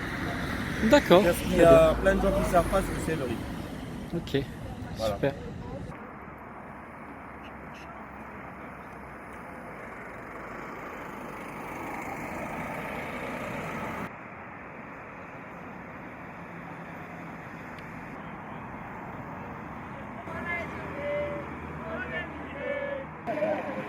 Bonjour, alors nous sommes ici sur le rond-point d'Albi-sur-Chéran, donc en Savoie. C'est situé entre... Ah, on est à Haute-Savoie, excusez-moi. En Haute-Savoie, d'accord. Situé entre Annecy et Chambéry, ou Aix-les-Bains, je crois, avant. Et puis, donc, faut savoir que jusqu'à vendredi, il y avait ici une belle cabane. Donc, c'était le QG des Gilets jaunes d'Albi-sur-Chéran. Mais malheureusement, cette cabane est partie en fumée suite à un incendie criminel et apparemment il fait suite à toute une série assez suspecte d'incendies du même genre puisque la cabane d'Annecy a également brûlé la veille.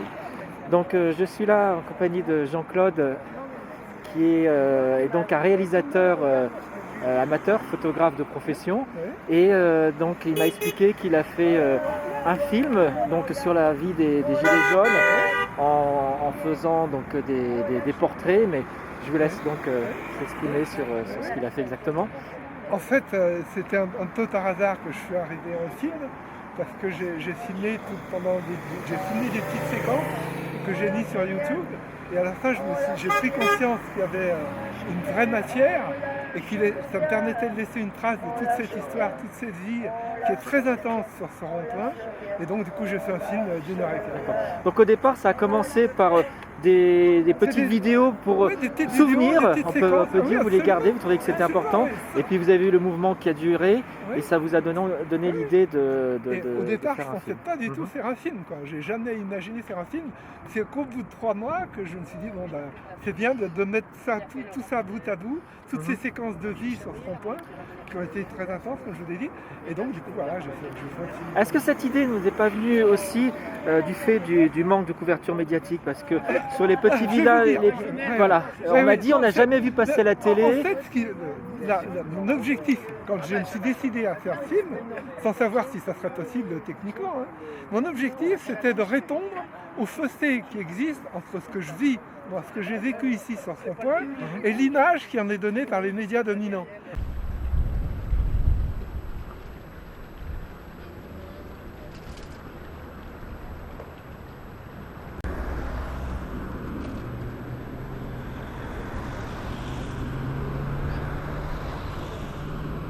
En tout cas, c'est vrai que c'est une jolie cabane. Oui. Vous pouvez peut-être nous faire la visite? Bien sûr. Entrez. Donc là, vous avez donc des femmes. Vous vous réunissez ici? On fait quelques réunions, c'est aussi pour manger quand le temps ne le permet pas dehors, parce qu'on préfère être visible, donc on reste dehors. On a un petit feu qui nous a été donné par un artisan, un feu à bois. On a installé côté cuisine de ce côté-là, donc on évite de jeter trop de plastique, donc on a chacun notre gobelet marqué à notre prénom. Et puis on amène le café, ce qu'il faut pour manger. Objet trouvé, qu'est-ce que c'est?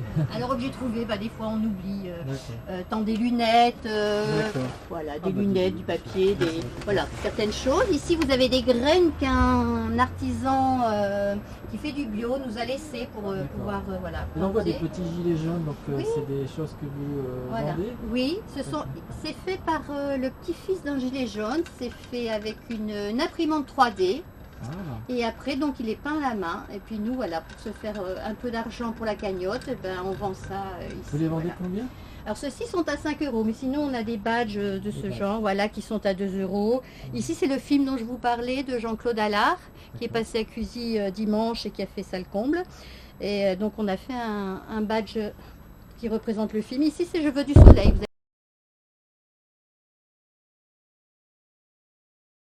Est-ce qu'on aurait pu éviter cette violence tout à l'heure? Il n'y a pas eu de violence. Pourquoi il y a eu 20 gendarmes? Ça s'est arrêté là. Il s'est fait arrêter pourquoi? Vous avez entendu, vous étiez présent? Bien sûr, c'est filmé. Il a dit oui, quoi? Mais est-ce qu'il n'y aurait pas pu avoir avant de votre part une négociation auprès des gens qui étaient assis sur les palais? J'étais là hier matin. Non mais tout à l'heure pour éviter. Vous étiez là, vous étiez agressif, monsieur. Allez complètement dans votre rôle. Dès que... Moi, je voudrais dire... Vous les avez pas entendus, ce qui s'est dit aux forces de l'ordre tout à l'heure? Oui, nous on a vu ce que vous avez fait sur moi. Je voudrais quand même expliquer... Stop, je dois y aller.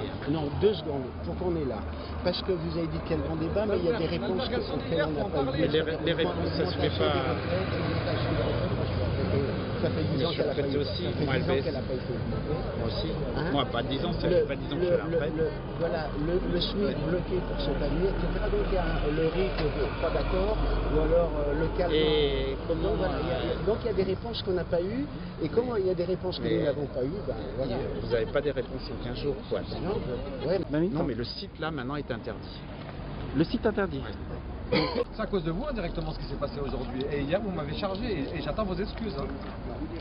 Il y a une vidéo, elle est diffusée sur le net. Dès que je vous montre une vidéo d'agression ce monsieur est venu vers moi comme ça. Allez, poussez-moi, poussez-moi. Et il a... Ah ouais, la vidéo, je l'ai. Vous inquiétez pas, on va la J'ai remettre. pas sorti les mains. On va la remettre, la vidéo. Bon, allez, stop. Menteur, vous êtes un menteur, monsieur le maire. S'il vous plaît. Vous êtes un menteur, parce que je vous le dis ouvertement. Il y a la vidéo, on l'a regardée. Il y a au moins 1600 vues sur la vidéo. Vous êtes un menteur. Et vous donnez l'exemple de rien du tout. Puisque vos excuses, je les attends, moi. Monsieur le maire. Enfin. Bon. Pourquoi des manières, ça ? Monsieur Pro-Macron.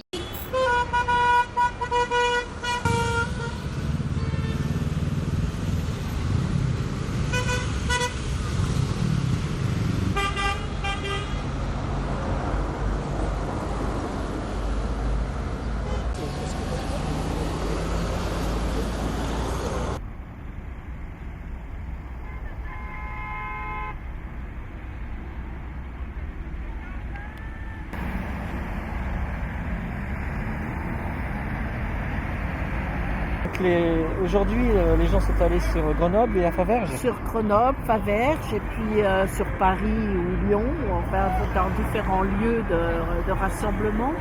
Mais donc plusieurs étaient aussi sur Annecy. On gaspille de l'argent. Et nous, en France, ce qu'on voit, c'est qu'on paye beaucoup d'impôts et on ne sait jamais où ça va. On nous dit après, ah bah oui, parce que ça a été, en gros, on apprend 6 mois, 1 an, 2 ans plus tard. Ah, Il y a une grande partie qui dit que c'est pour rembourser la dette. Voilà, mais cette dette, d'où elle vient? Oui, mais c'est la dette, c'est qui l'a creusée? C'est nous, c'est l'État. C'est nous, les gens qui payons des impôts. Ou c'est les dirigeants qui l'ont payé? Et les décisions qui ont été prises à une certaine époque, c'est une dette du passé. Donc une décision. Ouais, mais le passé, il faut pas qu'il se renouvelle. Voilà. Et le problème aujourd'hui, c'est que les télévisions, les chaînes continues d'information, c'est de montrer sur l'instant, mais il n'y a aucune analyse. C'est ça le problème. Il n'y a pas d'analyse. Voilà, et vous disiez des émissions comme Envoyé spécial, comme truc, c'est des enquêtes. Moi, par exemple, ce que je fais, ça va prendre peut-être des mois, parce qu'il ne faut pas rester sur la première impression et diffuser. Parce qu'après, on va dire, ah oui, mais finalement, c'était pas comme ça. Elle durera 1 an, 2 ans. Il faut comprendre la situation, puis voir comment elle va évoluer. Les choses qui ont été dites au niveau des cahiers, là. Les doléances, oui. Voilà, les doléances, ça n'a pas été suivi. Et voilà, on continue en tant que gilet jaune parce que nous, la plus grande chose qu'on peut demander, c'est le référendum. Chose qu'ils ont en Suisse. Et le plus important pour nous, c'est ça. Et c'est pas dans la lettre de M. Macron. Il dit qu'il est ouvert à tous les sujets, mais il cadre. C'est ça le problème. Exactement. Ouais. Tu as tout compris. Et nous, tant qu'on n'aura pas ça, on sera toujours dans la rue, on sera toujours ici. Et tu peux voir qu'autour de nous, personne ne se connaît et tout le monde se connaît. D'accord, toujours une fraternité. Voilà, une fraternité très très forte et dans tous les niveaux. Aussi bien comme couleur de peau qu'il n'y a pas de racisme ici, il n'y a rien.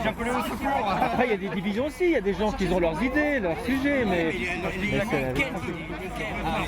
donc vous partagez, vous êtes tous sur le même bateau alors.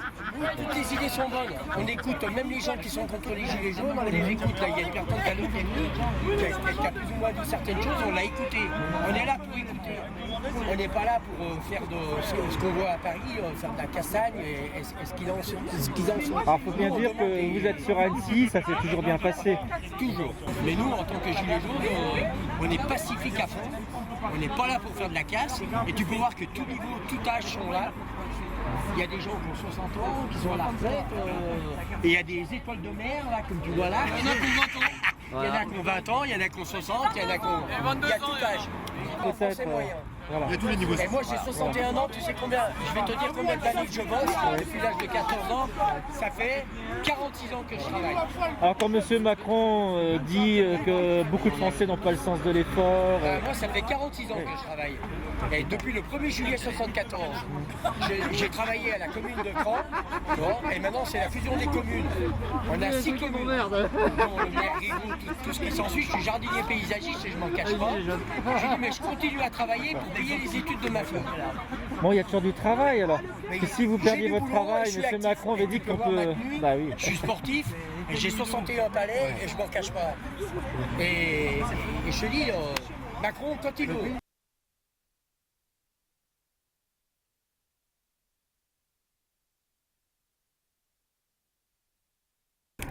Quand je discute des fois avec des gens dans la rue, on dit oui mais les gilets jaunes c'est des feignants. Je suis désolé mais aujourd'hui on parle de travailleurs pauvres, ça veut dire il y a des gens qui travaillent et qu'on qualifie de pauvre. C'est une terminologie qui aujourd'hui paraît courante. On ne parle pas d'actionnaire pauvre.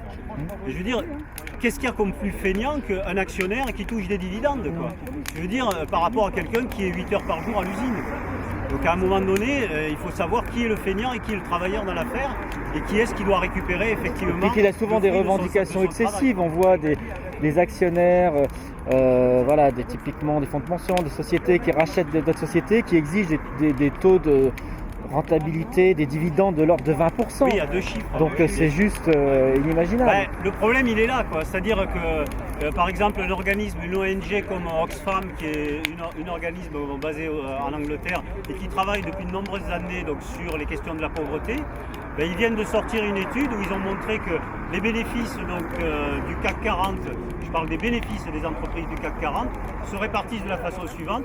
Il y a 5% pour les salariés dans le cadre de l'intéressement que peut donner une grande entreprise, mais ça ne concerne même pas bien sûr les petites PME. Il y a 27% qui sont effectivement remis au pot dans l'entreprise sous forme d'investissement, ce qui est normal. Et puis les 2 tiers restants, c'est-à-dire plus de 60%, eh bien en fait ce sont des dividendes versés aux actionnaires. Donc là il y a un problème, il faudrait au minimum que sur les bénéfices il y ait 3 tiers. 1 tiers pour les salariés, 1 tiers pour l'investissement dans l'entreprise et 1 tiers pour les actionnaires. Il y a une explication à cela, selon l'idéologie de M. Macron, c'est la théorie du ruissellement. C'est-à-dire ceux qui reçoivent beaucoup vont dépenser et faire le truc. Mais avec les affaires récentes comme M. Goss, on peut se poser légitimement la question. Cette théorie, actuellement tous les économistes sérieux disent que c'est une fable, que c'est un mensonge. Depuis des années, soit aux États-Unis ou dans d'autres pays, il y a des gens qui se sont enrichis de façon très importante et il n'y a aucun effet de ruissellement, comme ils disent. Ça ne marche pas. Cet effet de ruissellement, c'est une fable qu'on fait croire aux gens. Il faut qu'il y ait un partage des richesses et en particulier, quand les gens travaillent, eh bien, il faut qu'ils puissent vivre de leur travail. Alors, moi j'ai relu récemment un texte qui est assez extraordinaire. À la suite de la Deuxième Guerre mondiale, le Conseil national de la résistance, donc des gens qui se sont battus, qui étaient aussi bien des gaullistes que des communistes, qui avaient des tas d'étiquettes, un petit peu comme nous ici, ils ont fait un texte, ce fameux texte du Conseil national de la résistance, dans lequel ils ont déclaré un certain nombre de choses. Et en particulier, ils ont créé la sécurité sociale pour nous et plein d'autres choses. Et ils ont demandé dans ce texte que chaque travailleur puisse vivre de son travail. Et je dis, moi, à toutes les personnes, relisez ce texte. Ce texte, il est toujours d'actualité. Et aujourd'hui, nous, les Gilets jaunes, on pourrait l'intégrer complètement à notre façon de dire et de faire. Il est d'actualité. C'est un texte qui date donc des années 40. Et il est d'autant plus étonnant que, justement, juste après la guerre, le pays était ruiné. Donc il n'y avait pas d'argent. Donc comment un pays ruiné a pu mettre en place autant de social, et qu'aujourd'hui un pays il y avait une remise en cause parce que le patronat de l'époque avait collaboré avec les nazis. Il ne faut pas l'oublier ça. Donc aujourd'hui, on n'a plus une guerre physique comme on a pu avoir dans cette période triste et malheureuse, mais on a aujourd'hui une guerre économique.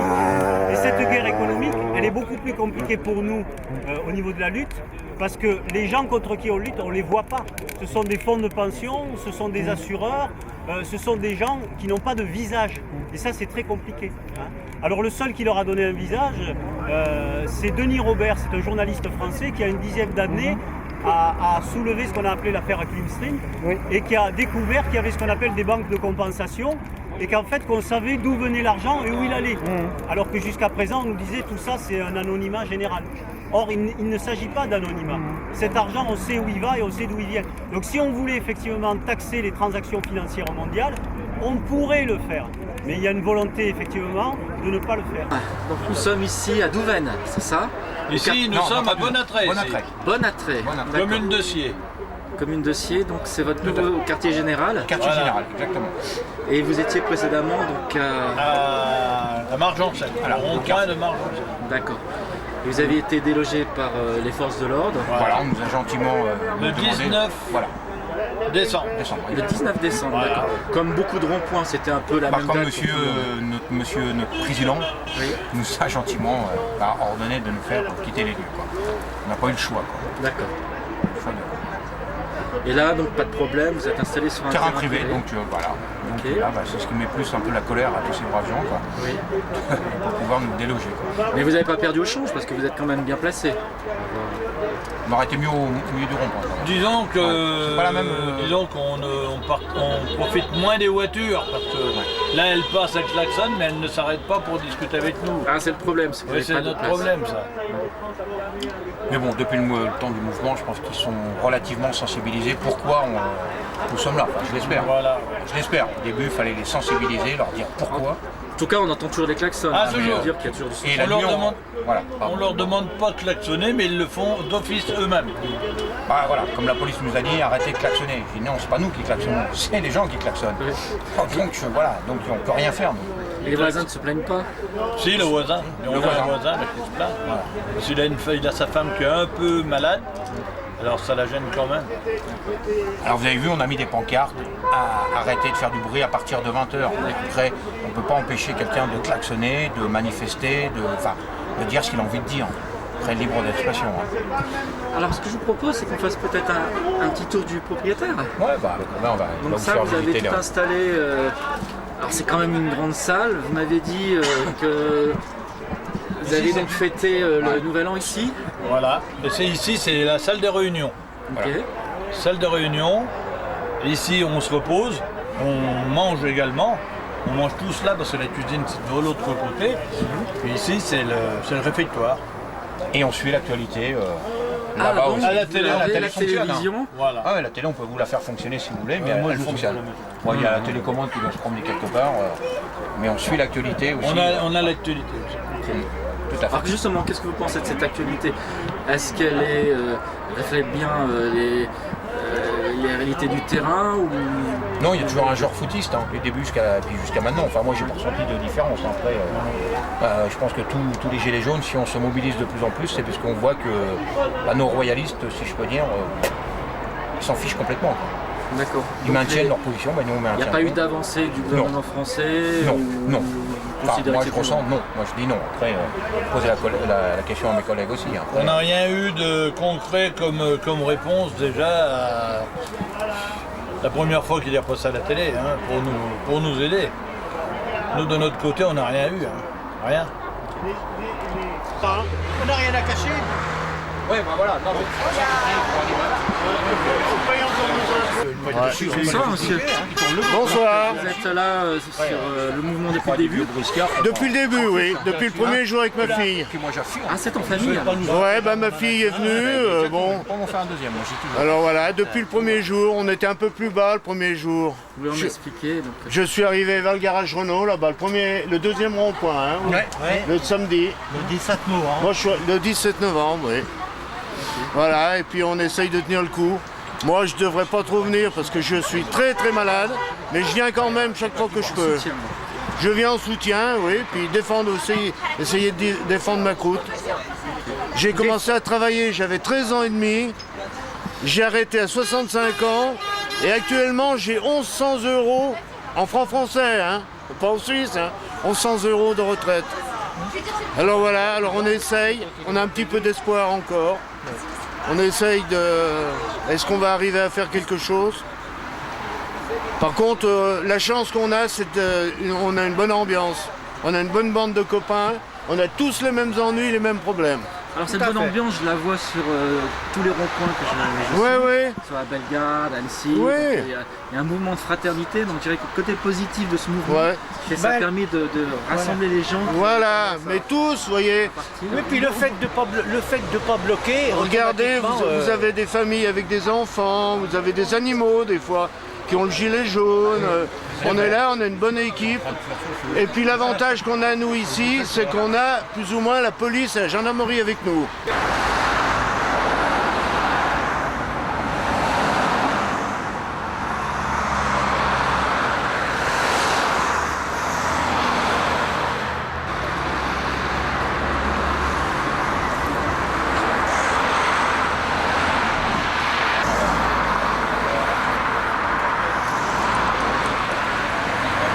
Il n'y a personne qui nous délogera, pas au rond-point non plus, parce qu'on va y retourner. Et vive la Suisse! Merci aux Suisses de leur solidarité.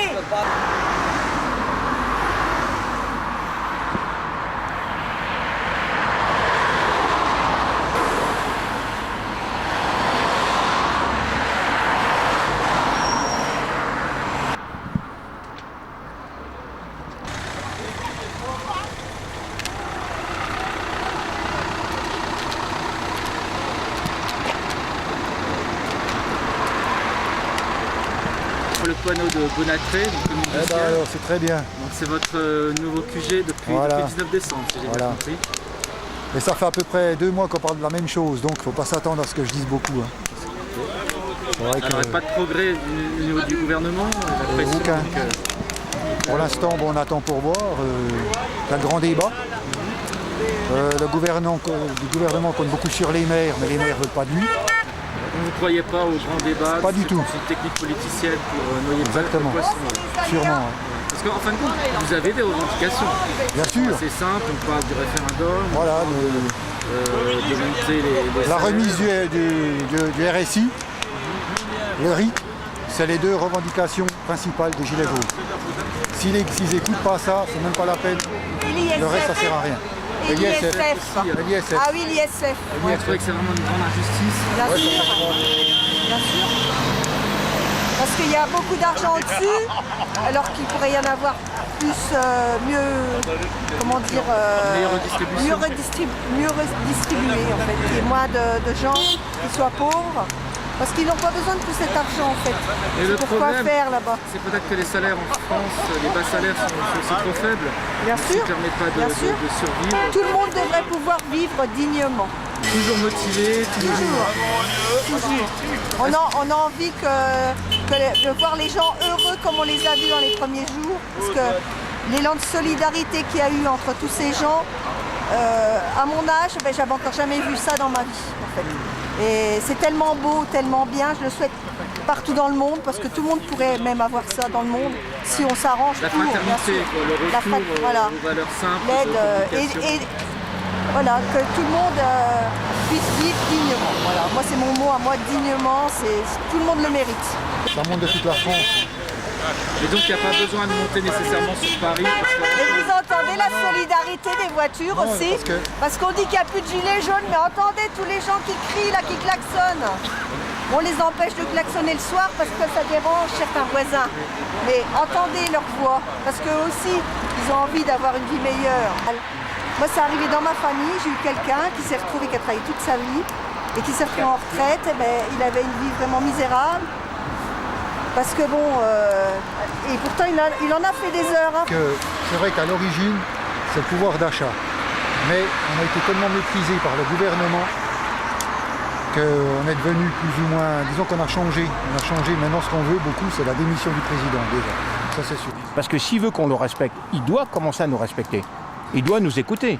Il ne doit pas envoyer des... C'est vraiment le président Macron qui est... Alors, président Macron, lui, il récupère tout ce qui a été semé avant. Hein. Ça date de Chirac, ça date de Mitterrand, ça date même de Pompidou, j'ai envie de dire. C'est la goutte qui a fait déborder le vase. Parce que lui, il est arrivé, comme moi je le dis toujours, il est arrivé avec son cheval, hein, comme au Moyen-Âge, puis qui disait vous là, les citoyens, donnez-nous tout l'argent que vous avez dans vos poches. Donc à un moment donné, comme vous avez entendu un monsieur qui disait qu'il a commencé à travailler à 13 ans, et puis que là, maintenant, il a je sais plus quel âge, et puis qui touche que 1100 € par mois. 1100 € par mois ici, il ne s'en sort pas. Il ne s'en sort pas s'il n'est pas propriétaire, s'il n'a pas des petits combines pour manger, et il ne s'en sert pas. Donc voilà, c'est ça qui fait aussi qu'il y a le ras-le-bol du peuple français. C'est pour ça qu'on est en train de dire, M. Macron, arrête de nous prendre que pour des imbéciles. Quand on voit ce qu'ils font au gouvernement, que M. Édouard Philippe prend un avion à 350 000 €, qui change la moquette de l'Élysée, qui change la vaisselle, qui donne à Mme Brigitte. Alors bien sûr qu'ils ont des acquis, bien sûr qu'ils ont des droits, mais qu'ils n'annoncent pas tout ça. Bien sûr. Les caisses en France sont vides. Le riche prend et le pauvre, on lui en pique encore. Mais là, de la façon dont il le fait, c'est du racket. C'est du racket. Donc à un moment donné, ras-le-bol. Et c'est pour ça que nous sommes là. Et ça s'est manifesté justement sur l'automobiliste avec l'augmentation d'essence. L'automobilisation d'essence, les radars, nous tous les matins, je passe sur les... On en met même plus qu'en France et c'est même plus strict. Je travaille en Suisse, tous les matins à 6h30 sur la route de Douvaine qui nous mettent le radar à 6h30 du matin. Ou quand je rentre à 2h du matin, c'est pas de la prévention, c'est du racket. Ici à 2h du matin, à part écraser un chat qui va malheureusement traverser, pas sur les... À un moment donné, voilà, c'est que du racket, c'est que du racket. On n'est que du racket, on subit que ça. Donc à un moment donné, c'est pour ça qu'on dit stop. Mais les lois ne sont pas respectées en haut. Est-ce que vous voyez nos hommes politiques faire de la prison? Est-ce que vous voyez nos hommes politiques quand ils magouillent? Est-ce que vous voyez tous ces gens qui... Mais ils font rien. Monsieur Cahuzac a magouillé, d'accord? Il est où là? Il est dans une officine en Afrique là-bas. Il a pris... il touche quand même sa retraite de ministre. Je suis désolé. Plus récemment, vous avez des ministres... Je suis désolé. Monsieur Benalla. Oui, monsieur Benalla, par exemple. Je ne sais plus qui, là, à Paris, qui a mis 84 000 euros, de, je ne sais plus où, je vais une bêtise, mais de frais de taxi pour emmener son gosse à l'école. Oui. C'est l'État qui paye ça, vous dites que c'est nous, donc c'est nous. Elle a été récompensée parce qu'elle a été réintégrée par un ministre. Donc voilà, alors quand vous avez des gens, et encore moi je vous dis, je suis un privilégié, mais je soutiens les gilets jaunes, je suis un privilégié, je travaille de l'autre côté. Mais je me mets, parce que je n'oublie pas mes terres, je n'oublie pas d'où je viens. Donc j'ai envie de dire, voilà, je n'oublie pas que demain, j'ai une fille, peut-être que demain elle va gagner que le SMIC ici. Elle s'en sortira pas. D'accord? Nous encore, ceux qui traversent la frontière, on a encore de la chance. Et encore, parce que ça devient de plus en plus, c'est plus l'Eldorado la Suisse, hein. Ça devient très très dur quand on a payé nos charges, quand on a payé tout. Il ne nous reste plus grand-chose sur le compte. Donc voilà, et puis nos hommes politiques, c'est de dépenser de l'argent pour de la vaisselle, pour des fringues, pour Madame Brigitte Macron, on lui augmente son budget, pour Monsieur Édouard Philippe qui prend un avion qui coûte 350 000 euros pour rentrer 2 heures plus tôt. À un moment donné, c'est nous qui payons tout ça. Faut arrêter. Faut arrêter, mais ouais, mais faut arrêter à un moment donné. T'es président, t'as tes avantages, t'es plus président, au revoir. Tu retombes d'où tu viens. Donc voilà, c'est aussi ça. Puis après des pauvres gens, excusez-moi de dire pauvres gens, mais qui vont travailler à Carrefour, qui vont scanner les produits, qui vont même pas toucher le SMIC. Et puis après, on attend que le PDG il va partir avec 37 millions d'euros de parachute de rein. À un moment donné, faut arrêter les bêtises. Faut arrêter. Et puis, donc c'est ça. Donc le mouvement, la suite du mouvement, vous voyez comment alors on lâchera rien. Il va falloir qu'à un moment donné, nos hommes politiques prennent en conscience qu'il y a quand même un vrai mal-être en France. Parce que quand ils n'arrêtent pas de nous dire qu'on est toujours qu'une petite poignée, bon là, c'est vrai qu'il reste plus grand monde, mais quand vous êtes arrivé tout à l'heure, on était une trentaine. Hein. Et tout le week-end, on sera encore plus nombreux, puis on l'est tout le temps, depuis le début. Donc à un moment donné, il faut qu'ils prennent conscience qu'ils arrêtent de nous prendre pour des imbéciles, quoi. Là, ils vont dire, là, voiture électrique, on parle des voitures électriques. Vous avez les moyens d'acheter une voiture électrique à 25 ou 30 000 euros, sachant qu'il faut... Je sais pas si c'est si écologique que ça. C'est pas si écologique que ça, sachant en plus qu'il vous fait mettre une prise à la maison. Là, demain, vous avez une voiture électrique, vous montez à Paris, vous la branchez où, là, pour y aller? Il décrédibilise encore le mouvement, en plus à l'étranger. La misère récolte la colère. La vraie démocratie, elle est ici.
Alors vous êtes tous les week-ends ici au rond-point Depuis le 17 Depuis le 17 Depuis le 17 novembre. Et comment ça se fait qu'on n'en parle pas plus? Donc il faut venir ici pour voir ce mouvement. En France, 9 milliardaires possèdent l'essentiel de la presse française. Est-ce que vous avez vu le reportage? Je n'ai pas la télévision. Non. Vous avez vu le reportage sur France 3? Ah non, j'ai pas de télévision. On n'a pas de télé. Vous Ah savez, bon, on fait partie des gens qui... Vous voulez plus croire ce qu'il dit, donc surtout la télévision, les télévisions françaises, elles sont toutes à la solde de M. Macron, donc non, franchement non. On est essoufflé toutes les semaines avec eux. On s'essouffle, on s'essouffle. Et là en ce moment, si vous écoutez, je pense que ça vous énerverait, parce que maintenant on vous qualifie d'antisémite. J'ai jamais vu d'antisémitisme ici. Il ne faut pas confondre l'antisionisme. On a le droit d'être... on a le droit de critiquer l'État d'Israël. Par contre, effectivement, c'est un Mais il y a un député qui va créer une loi pour que ce soit un délit aussi de critiquer Israël. Oui, non, mais là, où va-t-on, quoi? Je ne peux pas critiquer les États-Unis pour sa politique au Venezuela. Je ne peux pas critiquer les 50 ans d'embargo de Cuba. Je ne peux rien critiquer. On peut plus. À ce moment-là. Les régimes qui abolissent la critique deviennent totalitaires. Hein. Vous m'avez posé la question Oui. Tout à l'heure de la question si les gilets jaunes étaient antisémites. On n'est pas du tout raciste. Vous avez mis des mains. Toutes les couleurs. Eh oui. Voilà. Non, ça n'a jamais été un problème pour nous. Ça. Ceux qui instrumentalisent ça, c'est pour d'autres raisons.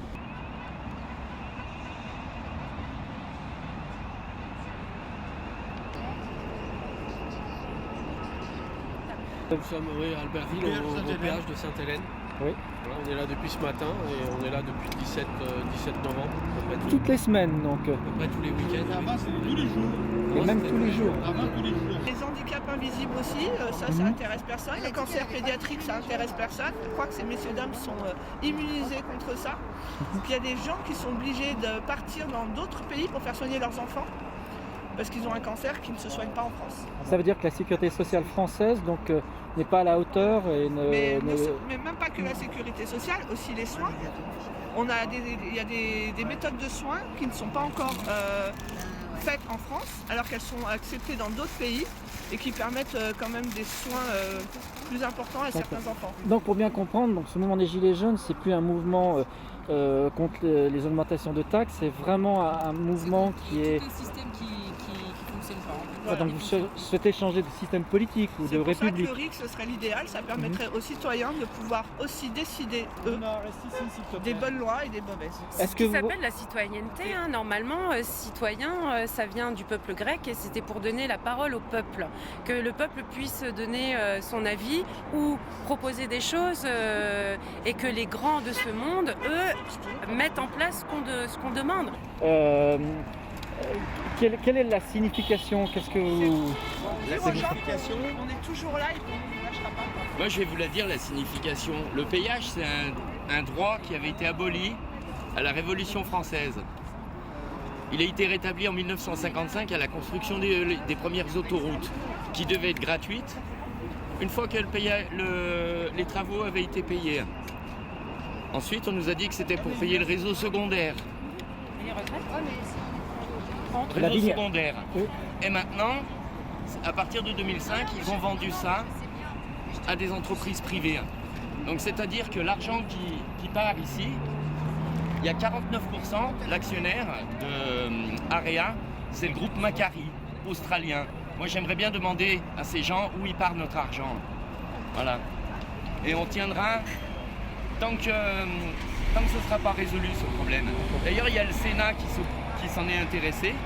Ils ont fait un rapport, une proposition de loi le 16 janvier dernier, 16 janvier 2009, dans lequel ils proposent la renationalisation des autoroutes. Donc c'est pour ça qu'on est là.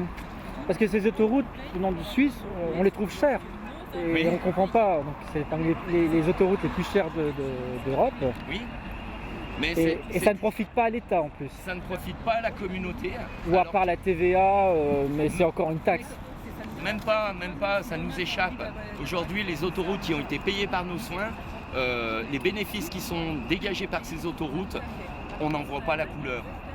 Et ils veulent faire la même chose avec les barrages. Il y a 2 barrages hydroélectriques qui sont concernés dans la région, 144 sur toute la France. On nous annonce la privatisation des barrages. Donc on a les 3 secteurs, l'énergie, l'eau et le transport. Le problème, c'est que les barrages, c'est vraiment un bien national. C'est un bien public. C'est un bien national donc, qui devrait être protégé par nous. Au moins, au minimum, vous demandez votre avis. Seulement, la France, elle est vendue à la découpe depuis 40 ans. Ils ont cassé l'industrie. Maintenant, ils essayent de casser l'artisanat avec les directives travailleurs détachés. Et nous, on a de plus en plus de chômage. On voit beaucoup de petites camionnettes des pays de l'Est qui font de la Sans arrêt, sur Chambéry, il y a une entreprise qui embauche 200. J'ai rien contre les Polonais. Parce qu'à côté de ça, les entrepreneurs, ils nous disent on trouve personne pour travailler. Donc on a quand même un gros problème à résoudre chez nous. Je tiens une société, un garage. J'embauche 12 personnes. J'ai 47 ans, c'est la première fois que je manifeste. Je manifeste pourquoi? Pas simplement pour moi, parce que j'ai suffisamment pour vivre. Mais quand je vois tous les gens, notamment nos clients, qui se retrouvent dans des situations mais infernales, et qui n'arrivent plus à sortir la tête de l'eau, qui se présentent avec leur voiture, qui n'arrivent plus à payer quand on leur annonce 500 € à payer, les retraités aujourd'hui nous disent il faut que je paye en 3, 4 fois, chose qui ne se faisait pas il y a 10 ans en arrière. Plus on avance, et plus on a l'impression que le pouvoir d'achat des gens diminue et qu'on se paupérise. C'est plus d'impression, c'est une réalité. C'est une réalité. Jusqu'à quel point, disons qu'on arrive à une situation, maintenant c'est plus tenable. Le problème, tous nos problèmes sont liés à l'argent. À chaque fois qu'on demande quelque chose, que ce soit pour l'éducation, la santé, les maisons de retraite, tout est un problème d'argent. Mais je pense que cet argent-là, il existe. Il est créé chaque année par toi, par moi, par tous ceux qui sont là. Et donc, c'est la force vive du pays qui crée l'argent. C'est pas les énarques. La meilleure preuve, c'est qu'aujourd'hui, Carlos Ghosn, il est en prison depuis 3 mois et Renault continue à sortir des voitures. Donc ce monsieur-là, j'espère pour lui qu'il va prendre 15 ans et que ça lui permettra de réfléchir à pourquoi il tape encore dans le pot de confiture alors qu'il gagne le loto tous les ans. 14 millions d'euros par an, il gagnait ce monsieur. Et on va encore tout lui donner... était gratuit à côté, il avait 4 maisons payées par l'entreprise. Aucun frais. Et on va encore lui donner 800 000 € de retraite par an. Joseph, tu touches combien par an de retraite? Je touche 1100 € par mois. Et il y a 10 ans en arrière, je n'ai touché 970. Alors en 10 ans, j'ai pris 130 €. Mais le coût de la vie, il a augmenté. Mais le coût de la vie a augmenté. Le coût de la vie, bon, on en parle. Maintenant, moi, j'aurais un message pour ce Carlos Ghosn qui gagne 1000 fois plus à la retraite qu'un retraité. J'aimerais qu'on lui enfile dans le bec 1000 assiettes et qu'il en crève.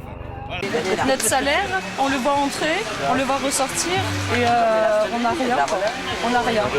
On n'a que nos yeux pour pleurer. Et après, on dit que la France est le premier consommateur d'antidépresseurs. Mais moi, ça ne m'étonne pas. Honnêtement, ça ne m'étonne pas. Mais baisser les prix.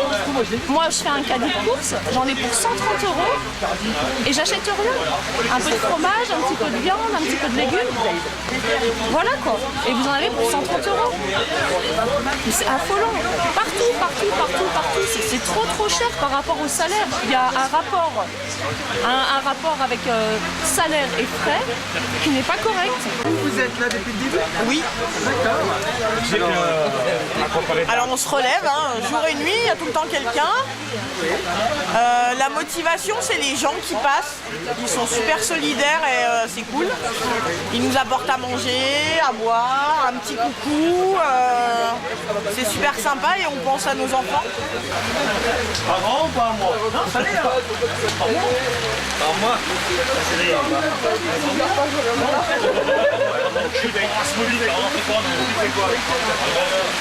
Là, on est actuellement toujours mobilisé sur la barrière de Bellegarde, la barrière de péage. Tant que le gouvernement ne nous aura pas écoutés, nous resterons ici. Donc s'il faut aller jusqu'à Noël ou même après, on poussera le mouvement. Après, on a des collègues gilets jaunes qui partent ce soir sur Paris pour faire entendre nos mécontentements parce que tout le monde ne peut pas y aller. Depuis combien de temps que vous êtes sur... Ça fait depuis le 17 novembre. Mais ce qui est dommage, c'est qu'on a tellement les moyens de faire beaucoup mieux. Je comprends pas pourquoi on en arrive là. À part des gens qui sont sans cœur, qui sont au gouvernement, c'est juste lamentable. Là, mon fils, il part à Paris, je suis dévastée. J'espère qu'il lui arrivera rien. Vous avez peur? Carrément, oui. Les annonces ne sont pas rassurantes. Non, du tout. C'est quand même dingue qu'un président ne nous écoute pas. J'ai l'impression qu'il part à la guerre, vous vous rendez compte? Oui. Donc ça crève le cœur. Vous personnellement, vous êtes allé à Paris? Je suis allé la semaine dernière, oui. D'accord, ça s'est passé comment là? C'était extraordinaire, mais vraiment quelque chose de phénoménal. C'est du jamais vu, quoi. C'est un truc de fou. Ouais, j'aurais jamais cru que ce qu'on voit à la télé, c'est une chose, le voir en vrai, c'en est une autre. D'ailleurs, ce qu'ils nous montrent à la télé, ça reflète vraiment pas du tout la réalité du vécu. C'est-à-dire qu'on est dedans, c'est un peu comme dans un match de... On a vu, moi j'étais pas loin de l'Arc de Triomphe, au-dessus de moi il y avait un immeuble, et on voyait toutes les télés qui étaient là-haut en train de filmer vers le bas. Et ils montraient vraiment que le côté aspect casseur, ils nous montraient pas nous qui étaient pacifiques, on était juste là. C'était un truc, voilà. C'est de la manipulation, il y a une volonté de... Oui, carrément même. Mais vous n'avez pas eu peur parce que il y avait des images où il y a des policiers qui sont venus à la charge, qui sont frappés. C'est impressionnant, c'est vraiment impressionnant. Peur, oui, on peut. on va pas se mentir, oui, peur, oui quand même, oui. Mais après, voilà, si on est capable de faire la part des choses, on sait où se mettre un petit peu à l'écart pour aller chercher la crosse avec eux, quoi. Mais sinon, après, il y avait aussi une partie de CRS qui était assez sympathique. On a pu discuter avec eux. Ils nous ont expliqué aussi que voilà, ils n'étaient pas pris par partie prenante contre nous, mais bien au contraire, qu'ils avaient un cœur à l'intérieur, que ce n'étaient pas des machines et qu'ils souffraient autant que nous. Voilà. Donc ça aussi, on peut le comprendre. Donc, vous avez eu peur à un moment donné quand vous étiez à Paris? Ouais, il y avait des explosions. Moi, je comprenais pas trop ce que c'était, mais c'était vraiment des grenades assourdissantes. Ou de recevoir des coups de flashball, c'était on les a vus passer, on a vu ça, on a vu on appelle ça des cartouches de gaz qui passaient à ras les pieds. On se faisait bousculer. On avait l'hélicoptère de Castaner qui passait au-dessus de nous. Ah oui, mais c'était un truc de fou, quoi. Mais en plus, là où c'était vicieux avec cet hélicoptère, c'est qu'il arrivait à descendre d'une certaine hauteur pour arriver à pousser les gaz. Ah oui, c'était... Ça, on n'a pas vu. Non, ça, vous l'avez pas vu, ça. Mais il y a des gens qui ont filmé, c'est des choses qu'on peut revoir. Moi, je l'ai filmé, personnellement, où on voit l'hélicoptère qui passe au-dessus de nous. Et c'était vraiment vicieux, vraiment vicieux, ouais. Donc vous avez peur pour ceux qui y vont demain parce qu'on a Très franchement, oui, j'ai un mauvais pressentiment. J'ai quelques copains gilets jaunes, je leur ai dit, voilà, moi j'ai fait la guerre personnellement. J'ai perdu des frères d'armes et ma petite voix m'a dit d'aller leur dire de ne pas y aller parce qu'on risque de perdre des frères jaunes. Et ça me fait vraiment peur. Voilà. J'ai su qu'il y avait une arme qui avait été volée. Pour moi, cette arme, elle ne va pas être mise sur une télévision en exposition. Les gars, je crois qu'ils vont l'emmener et ils vont s'en servir. Le problème, c'est que de l'autre côté, les forces de l'ordre sont aussi armées parce que je les ai vus avec des FAMAS et les balles, on les voyait. Il y avait des tireurs d'élite, oui, je suppose, oui, je suppose. Les gilets jaunes, ils ont tout leur temps. Alors, bon représentant qui c'est un président qu'on connaît. Alors, là, c'est monsieur Bachus Sarko, l'ex-président de la République française. Et donc voilà, donc c'est bien les gilets jaunes. Hein. Grâce à vous, j'ai touché une prime de gilet jaune, moi. Tout le monde le porte, c'est la mode, même la salle, il le porte. Avec mon ami Macron, on a décidé d'instituer une nouvelle couleur de gilet. Alors maintenant, ça va être la couleur marron. Ah bon, mais ça va servir à quoi, votre couleur de marron gilet? Comme ça, comme vous êtes tous des bouseux, comme ça, on va pouvoir foutre la merde et puis... on va mettre la France à feu et à sac, ça va être rigolo. Je dirais ce que j'ai à dire. Vous avez une marionnette entre vous. Oui, je ne suis pas une marionnette, c'est une marionnette, c'est moi qui manipule. Donc, T2S et Delta Plus, ils vont se frotter les sabots, la vache. Depuis que j'ai institué la loi de mettre les gilets jaunes sur les pare-brises, c'est bien les gilets jaunes. Grâce à vous, j'ai touché une prime de gilets jaunes.